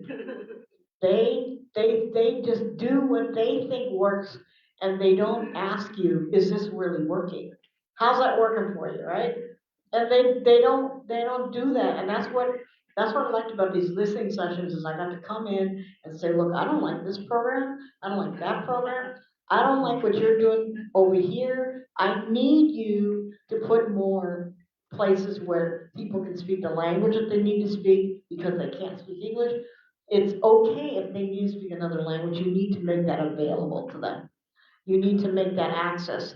It's not there and it needs to be there. So please put it in because it's not enough that you say it's there and then you don't provide it. It's like you make a big deal about how it's great, we have all these languages, and then the one language that I need to speak isn't there. It's like, wait a minute, there's a Hmong people over there, and they speak that language. I don't know how to speak that language, but they speak it, and they don't speak English, and they need to have a place to go. They don't have a place to go. You need to make that place for them. That's what's a big deal. So that's what I like is that I could talk about. For me, one of my big pushes, what I like to advocate for is semi-independent living in the community, housing for people to get stable, to come back to learn how to. Some people have never done it before. Some people they have their own places before, and I want to go back to that place, and I want to be able to live in a place where I feel comfortable. I can come home to and put my feet up and relax, and I don't have to answer to 29 people. That was a big deal for me when I was at Portals, was to have that place. And now that's what I'm advocating for now. And this is a place where you could do that, is you could talk about, okay, I need a place where I can be with other people, get along with roommates or not, learn how to get along with them, learn how to talk to landlords. And if you have to tell them, look, you need to change my carpeting, you need to, spray my face for bugs. And I learned how to write a letter to them instead of just yelling at them or complaining, right? This is what I came to these listening sessions for, to be able to say, this is what I need, and how can I do that? And it actually, maybe even if you don't know how to do it, maybe there's another place where you can go, where you can get a referral, or for me, maybe I can offer a place that you might know, you might be able to, get the help that you need. So this is what I loved about these listening sessions, is that this is the place to do that. Incredible. I miss there was a time when there was a lot more of this available. So we're trying to bring it all back, right? Bring it all back so that people have a place to go. Definitely, definitely. Thank you, Pam. And also, I wanted to again ask Gail too. Like, do you feel similarly? Do you also believe that these listening sessions are a great place to just, talk about what it is your needs are, the community's needs are? Can you talk a little bit about that? Well, I think right here, right now, with each and every one, even though there's other rooms here today, this is what brings cohesiveness under collaborating togetherness. I mean, we're gonna do this together, aren't we? We have to do this together.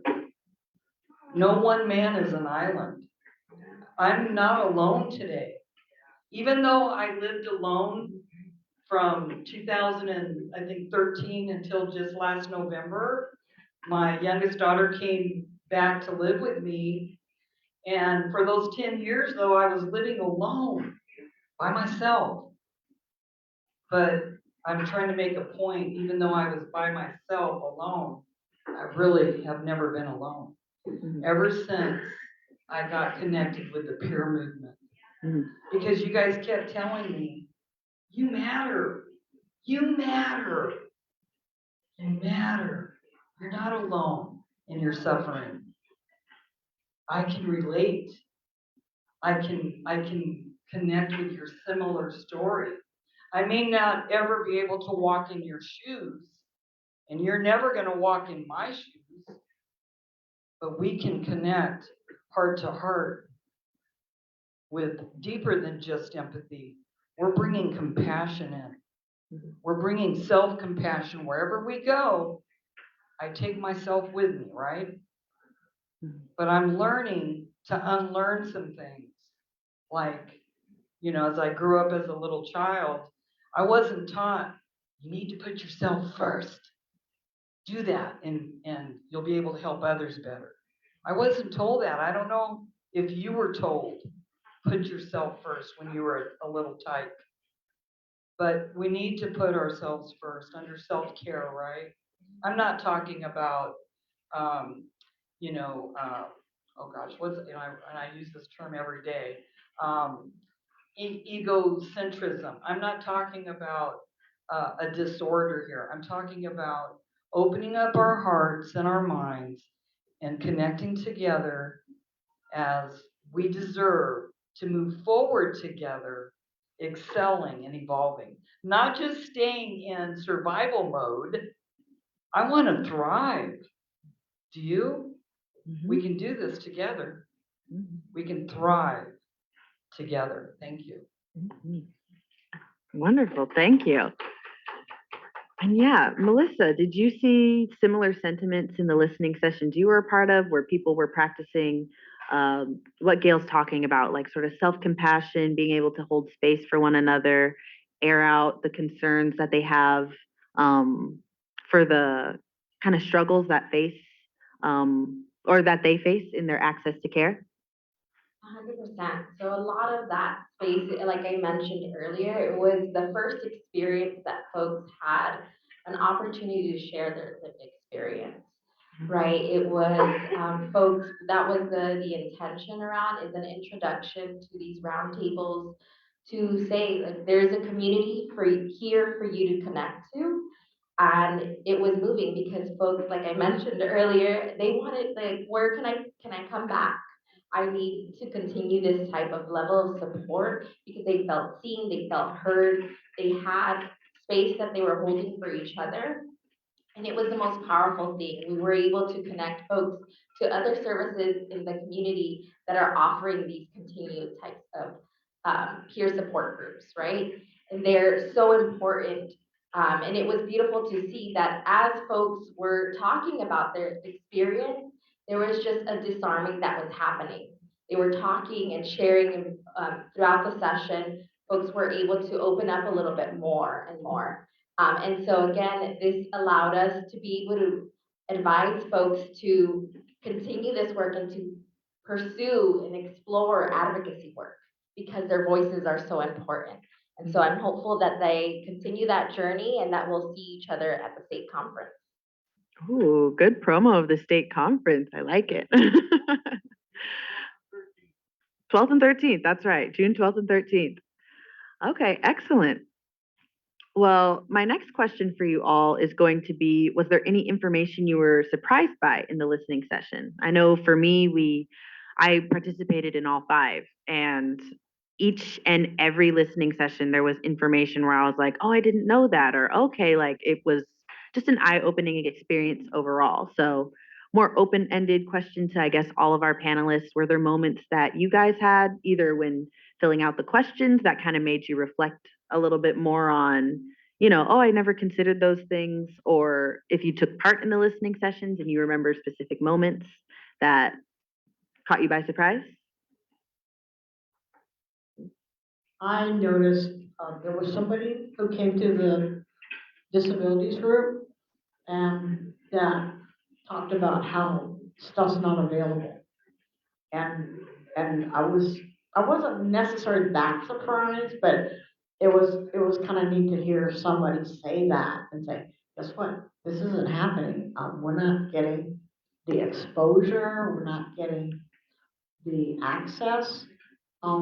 There's this thing, this ADA, Americans with Disabilities Act, but people don't, a lot of people don't even know what it is. They haven't been aware of it, and it's been around for over 25 years. Yeah, I was part of the anniversary that we celebrate it every year because it's such a major act, such a major law that had made things accessible for people with different involvements, different challenges. And for me, I've had to use it in many ways. And it's not just about like if you're in a wheelchair, you need a place to modify your apartment, that kind of thing. It's also for other things, little things like an elevator in a building. Sometimes like I can't go upstairs and I need to have, I have a hard time with that. I need to have an elevator. And if it's not there, how do I get upstairs if the office I gotta go to is upstairs? I need somebody to help me figure that out. So and what it's done is it's educated some people who didn't know before, that these kinds of things are needed. I mean, sometimes it's just a little thing like the bathroom is you can't get in the door because it's too small. Like I have a big thing about bathrooms. We had a big issue at some point with Office of Consumer Affairs. It was like this one clinic that didn't have any bathrooms. They didn't remember that? They didn't have the bathrooms for people. Yeah, and Ron made this big, huge, Ron Schrader made a big deal about it. And we talked about it for a long, long time. Oh, I know. Or you had to go upstairs to go to the bathroom. And it's, wait a minute, I gotta go to the bathroom. What, you're making me go walk some more when I have to go? Give me a break. This isn't working. So things like that, that they seem small, or they seem like if you're not going through, you don't have that problem, you don't think that it's a big thing, but it is a big deal. I mean, it's something, like say going to the bathroom is something we have to do all the time. Why is it you gotta make it hard for me?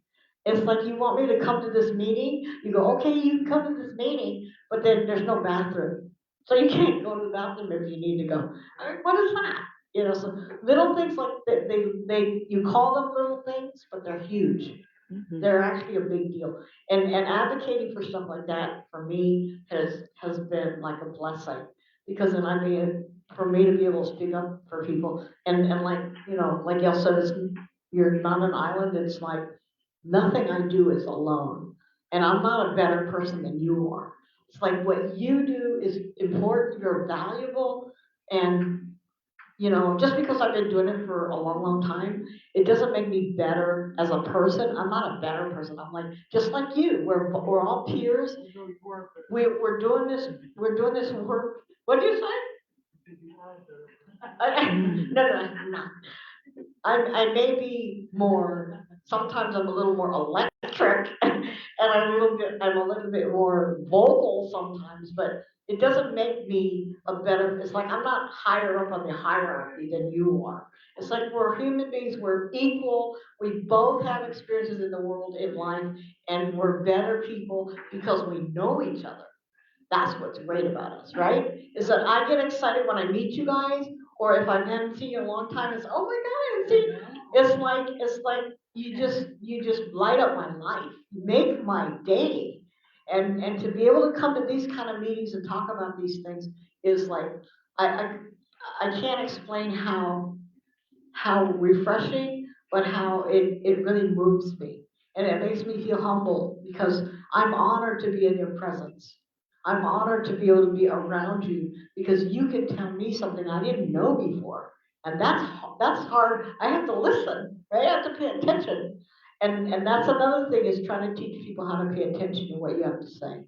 That's what these listening sessions do, right? Is that you have the chance, you have the opportunity to do that, and you can practice, right? You can practice being an advocate. You can practice speaking out to somebody and saying, guess what, I have something to say. I have a voice, I need you to listen. And that's not an easy thing to do. It is scary, like I've talked about. It's scary. Scary business. This is scary world. And sometimes you run the risk that somebody's going to say something back to you, and you're not going to know what to say, or they're going to say something that makes you feel crummy, right? And that's discrimination, and that's bad. But a lot of times you can stand up to that. I can stand up to that and say, guess what? You know what you said? It wasn't quite appropriate for the moment, or it actually kind of what you said, I felt a little bit crummy, and it wasn't really nice, and it kind of hurt my feelings, and I need to tell you that because it's important, right? It's a big deal when you hurt my feelings, because guess what? My feelings are important, and there was a time when I couldn't say that, and I didn't think that, but I do now. And so that's what these sessions do for me, is that I can speak up and say something, and it helps me feel like I'm respected. So guess what? We deserve respect. Do we deserve respect? Yes, you do. Do we deserve to be trusted in this world, to be great people? We do that. We do deserve that. And that's what we have to do. Sometimes we have to speak up for it, but we do deserve it. It's not Definitely. something that I have to like, I can't just automatically get it all the time. And there was a time when I was a little person and I was in junior high school, and I had come from a black neighborhood. I grew up in Crenshaw, and I spoke a little different. I had kind of a funny, what they call a funny accent, and I had black friends, and the Asians, they're actually Japanese American, which is my background, they actually shunned me. They actually told me, guess what? You don't belong here. And I was an outsider in the group. So I was actually being bullied and I didn't even know it. My own race. It's like, guess what? It can come from anywhere. And you never know what it's going to do to you. And it really hurt my feelings. It took me a long time to deal with that. And so now I understand that it can come from anywhere, even your own race, even your own culture. And you have to be careful because, but you can do something. You can say, you know what? I don't deserve that. You know what? That's not okay. Definitely. Guess what? It's not okay. Yes. And we'll have to kind of curve back to the questions here. We've only got a couple minutes left, but definitely, everyone in this room, if you haven't been told already today, deserving of all the respect, compassion, and care that can be offered in this world. So yeah, it sounds like, Pam, what you were saying is that a lot of the information you were most surprised by or was most impactful was the little things that people do that show that we're cared for and that we're being thought of. I know definitely in the listening sessions for our differently abled groups, They started saying like, oh yeah, well, is there going to be different types of carpet so we can differentiate between what rooms that we're walking to? It just eye-opening things like that, everyone comes from a different perspective. So that was something that seemed life-changing to me. I was like, that's a simple fix. Like, oh yeah, are we doing things like that? So yeah, thank you. We definitely appreciate your thoughtfulness and your feedback. I guess to kind of wrap up, we've got about 5 minutes. If each of the panelists could say maybe in a couple sentences if there's anything that you guys would have liked to have done differently, whether that's moderating or participating in our listening sessions, what would it have been?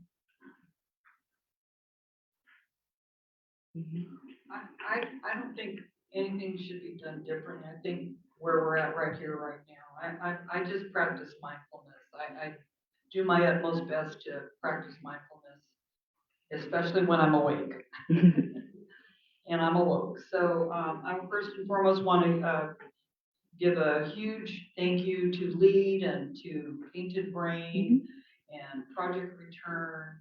Oh my goodness, there's so many of you that we wouldn't be here without you. And, I'm a big theme on our theme, none of us without all of us.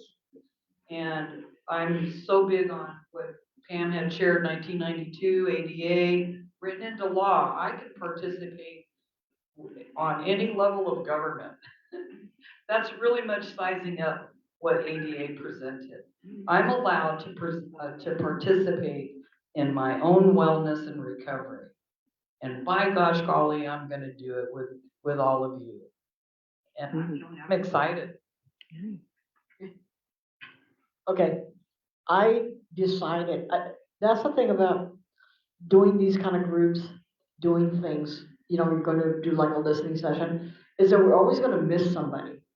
And I want us to reach out even more to more of the peer-run organizations, and maybe not even in just LA County. Maybe like I brought in Orange County, a piece from Ventura, other counties, because they have something to say too. They have just the same kind of problems, and they have ideas for solutions. And that's what we're here for, right? Is solutions, change, making a difference, and that can be done if we bring more people in, because that's what we want to do. We want to, right, uplift other people and help them feel inspired to come and be part of this whole peer movement, because it's a big deal. It's not going away. It's here to stay, and that's what we have to do, is to open up more. The channels need to be open. The conversation needs to keep going. We need to figure out how to get to those people and coordinate more, collaborate more. And I know it's gonna happen, but that's kind of that we need to make sure that we don't forget people.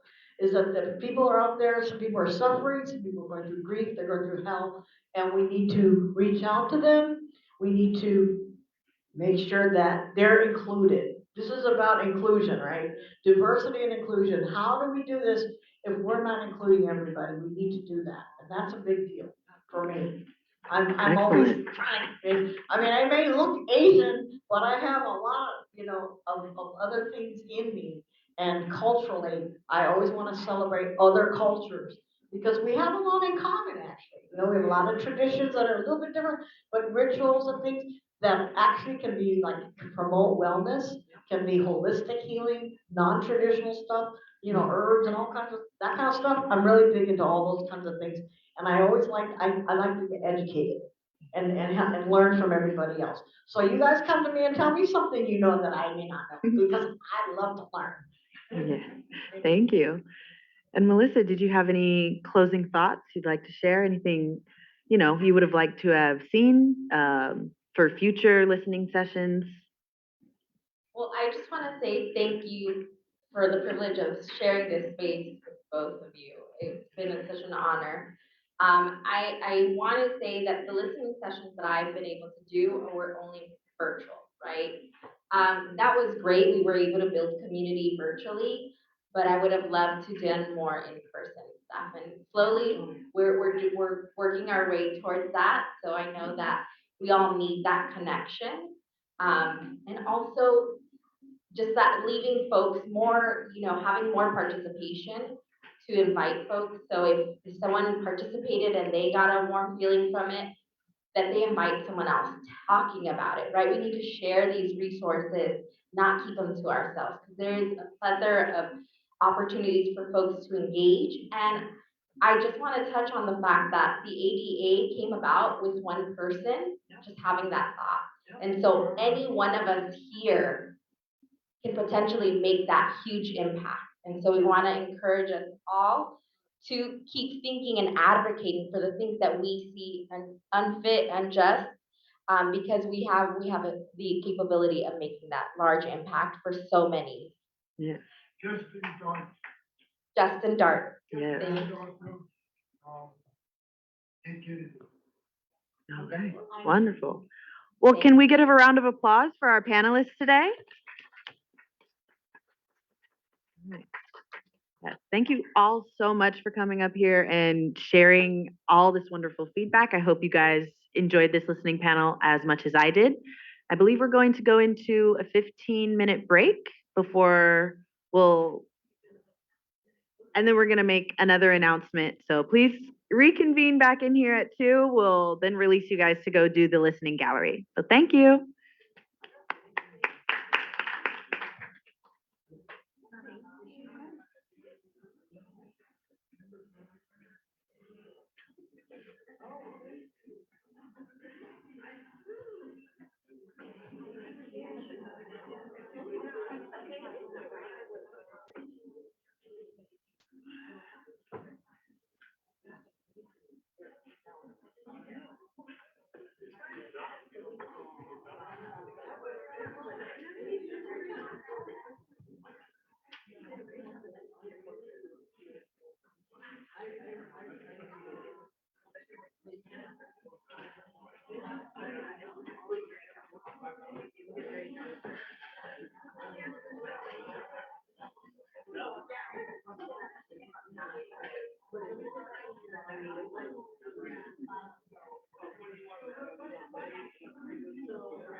Hi, everyone. I know that we're on break, but at 2 o'clock, we have our listening gallery that is going to be open. You can pick one of the rooms to go in and enjoy our listening sessions during that time. Or we have our art cart that is being done in, I believe, the Lombard room, if I'm not mistaken. So you can go ahead and take advantage of some of our art activities.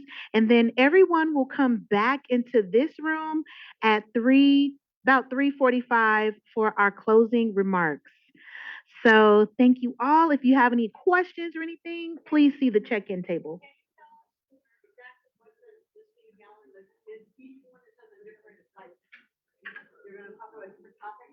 Well, I believe each listening gallery is going to talk about the same question. We're going to have individuals who are going to be sharing their lived experiences within those rooms, and we're going to be recording those experiences. And those who are not speakers can listen. I believe our Tahoe room is our ASL and CART accessible room. So if you need those accommodations, the Tahoe room will be the room that you would like to join. Other than that, we will be back in here at 3:30. Yes. The listening sessions are going to be in the Tahoe room and the Big Sur room. Yes. And you can go out into the lobby and they'll be kind of down a little bit and then you'll make a left. You're welcome.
Yeah, I know, we're seniors now.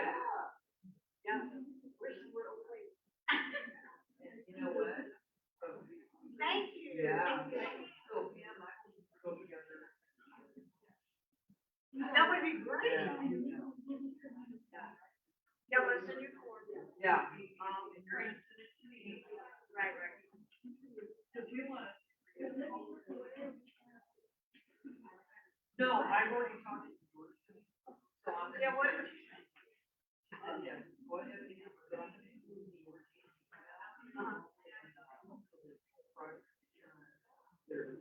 Yeah, because I.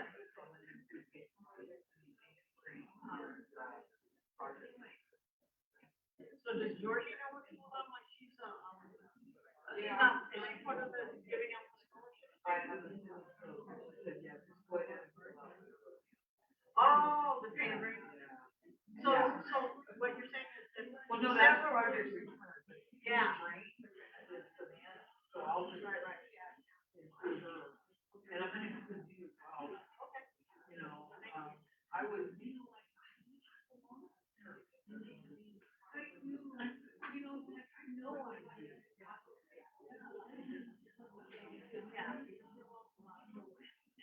Since the pandemic, well, that too. Yeah.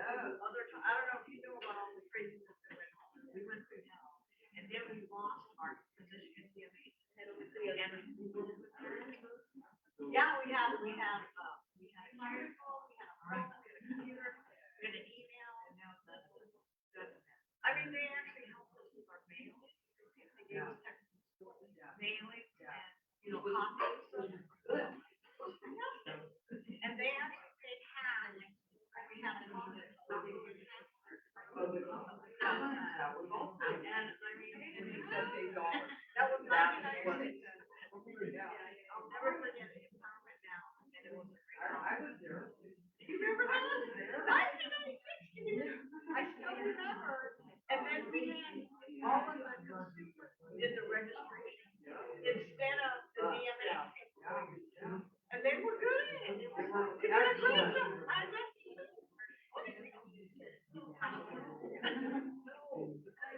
But then all that. What you do is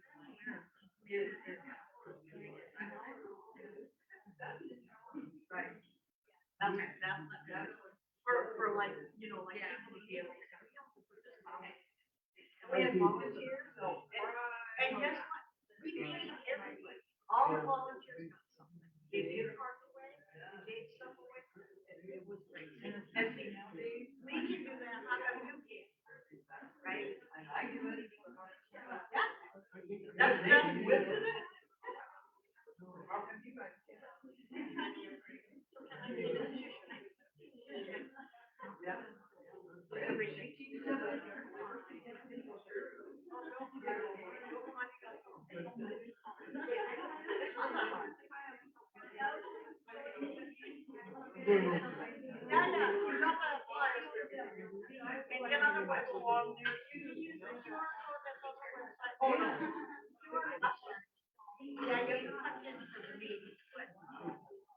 My oldest daughter.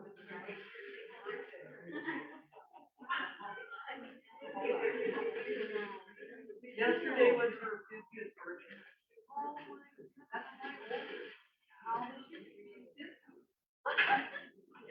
Oh my God. Were you building up with that? I was, when I gave birth, I was. Oh, were you?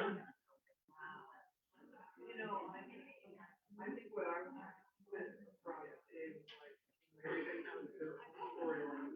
I'll never be able to experience still 100% walking in. Right.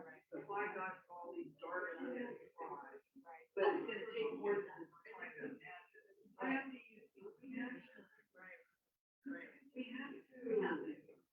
That's the thing. That's what I'm saying. We all need it.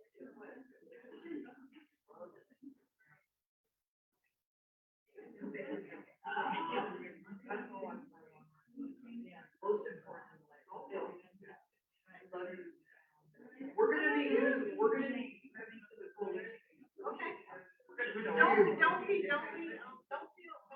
intimidated. No, we'll bring, we don't have a lot of people. No, but we'll bring people. Yeah. You can bring people, let other people know. Yeah. Well, I'll bring a baseball. Have you talked to? We'll bring the whole band. Have you talked to? Not in a long. You don't know how she's doing. She's really good. I mean, like, what it is or what it is. Because I'll never forget how hard it was to work when I died. I know. You know, I mean, it hit me really bad. You know, they were really close. You know, she still cries like, we never have. Yeah, it was Christmas, actually, last December. Oh, she came? She came, right? I mean, we reached out.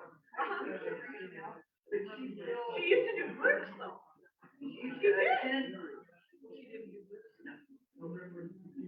But just like back to what you said up there. Yeah. You know, 1992, I believe the law was, it was signed into law that anyone with a handicap or disability can participate in any level of government. That means I'm allowed to walk in here for your service, whatever it is that you have, that you offer consumership, I'm here to participate. That's what that. We were talking, reminded me, because I actually knew one of the ladies who helped to put the aging together. Wow. She actually she'll do it now. Yeah. Chained herself to the Capitol steps. And she's in a wheelchair. Is that the lady I heard about? Lilibeth. Yeah. Oh, she's just, that lady, I love her. We're very close. And we did a grant together. We tried to get a DMH grant. We didn't get it, but I used to work at her as an independent living center down on the lake. And we actually, that's where we have our meetings. So if you come in person, you can meet her. You've been sitting using it. Yeah. Yeah. But that's because on the it's all on the website. Yeah. It tells you exactly where to go and stuff for the pop-up. Yeah. The whole thing, the date, the time, and everything. And if you want to get on Zoom, how to get on Zoom. Yeah. Mark is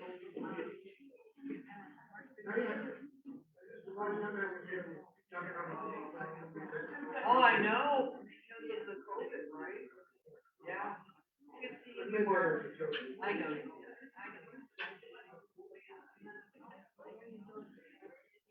Oh, yeah. What? All right, Pam, love you, honey. I love you. What?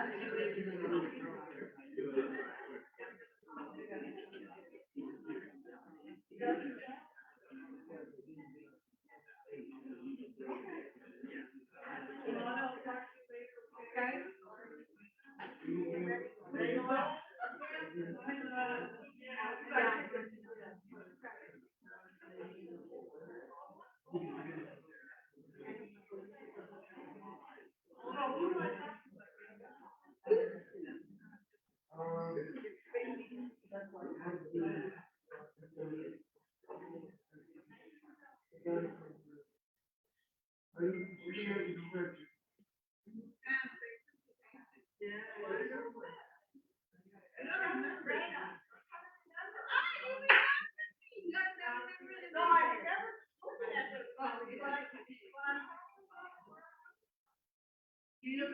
You remember the tax? Yeah, tax. Remember the tax? Oh, it used to be tax, now it's not. Yeah, I used to be the one you the one for. Mark. Oh, it's only tax more. Yeah, Mark. And I. Yeah, you were always great. I mean, definitely. Yeah.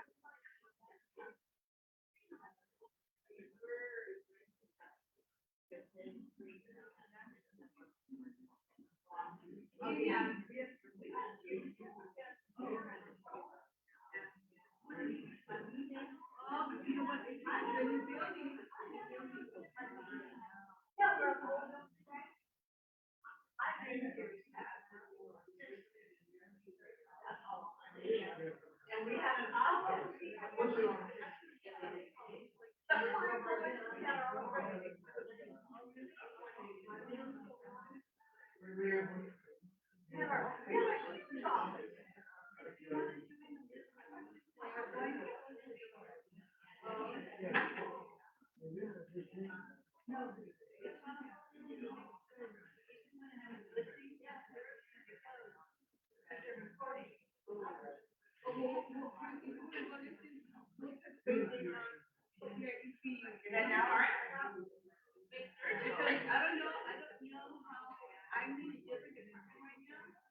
Welcome back, everybody.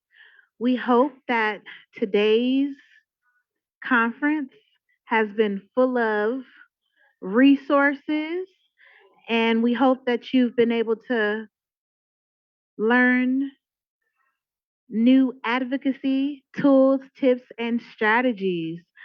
We are getting ready to close out for the day, but before we close out, I wanted to bring up our co-executive director again, Rachel Chambers, for our closing remarks.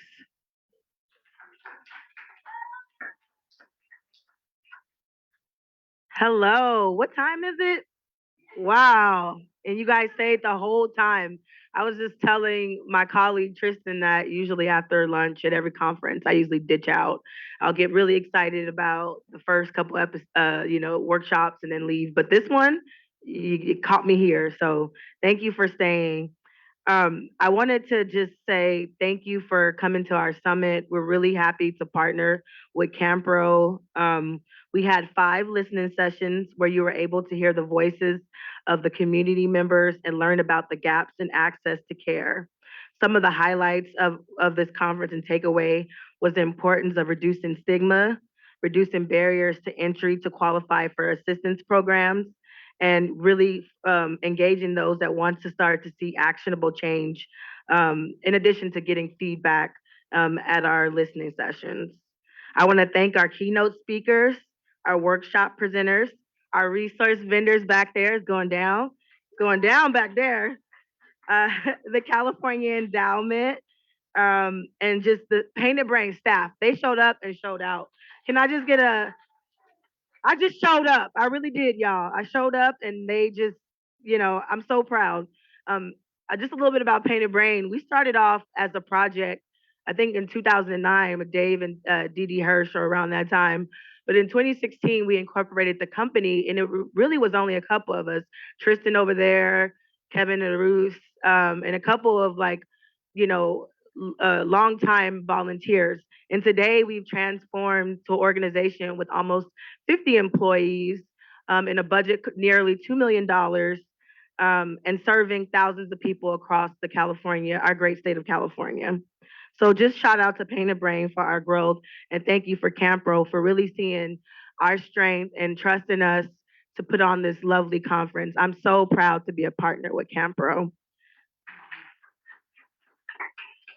One of the most memorable things I'll take away from this conference was the advocacy presentation and really the work that was put in to teach us about the importance of being an advocate and sharing your story. If you don't remember anything, remember that your story is important, you matter, and you can always help somebody else by just lending a voice to them. So speak up, nothing about us without us. And also I wanted to point you all to our post surveys. I think there will be, if you haven't already today, please scan the QR code. I think there's a QR code with the signs across, over there, right? As well as we'll send a link, right? I think there's gonna be a link to the survey because we wanna hear your feedback. And once again, I wanna thank you all for showing up. I wanna put Andrea on the spot again. I don't know if she wants to say anything to close out, but that's our lovely partner that made this way for us. So I always got to give, respect where it's due. So I'll let her say the final words, but thank y'all for showing up to the LA conference. The big conference will be in Sacramento next month. Congratulations to our scholarship winners as well. All right, I'm gonna hand it over to Andrea. Thank you. Hi, everybody. So we made it through this summit. Wonderful, wonderful summit. That's one of the things that I love about this job is I get to go around the state and meet so many cool people like I did today. We are the evidence. We are the people that are going to make the change. And even just being here, putting your energy to be in this place today and to give what you've given and receive what you've received, that makes change. So I commend you all for being here and being part of this. And And I'm honored to even just sit back and be, a fly on the wall, but I got to do so much more than that. So thank you. And I really hope to see a lot of you at our conference because it's kind of the culmination of all this work that you guys have put in using your voice. And we're going to take it to the state, take it to the state level, take it to the legislators and let them know what we want. So thank you so much for having me and for having Campro and partnering with Painted Brains.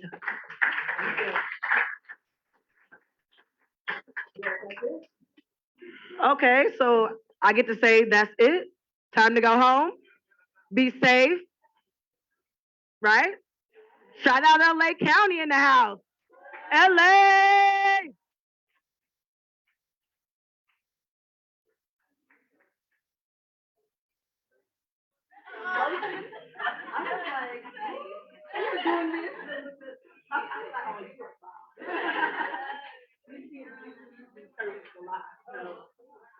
Well, just all kinds. Yeah, so you guys did good. Yeah. Yeah, and the diversity. Yeah. Thank you.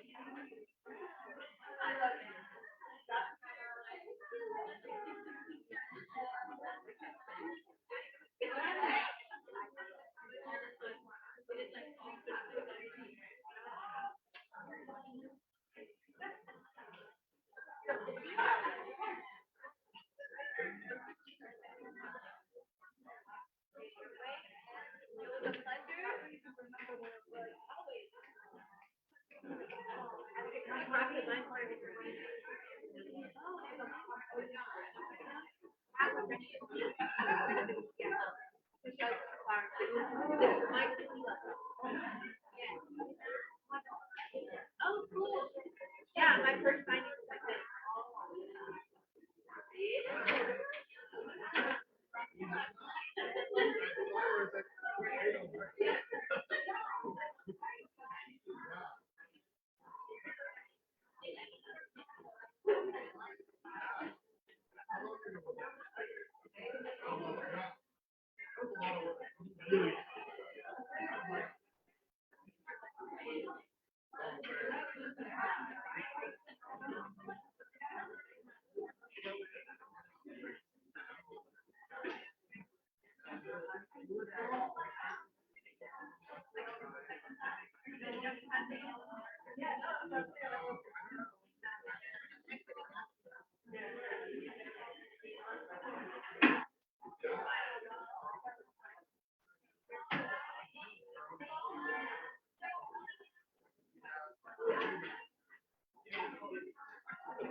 Under the podium.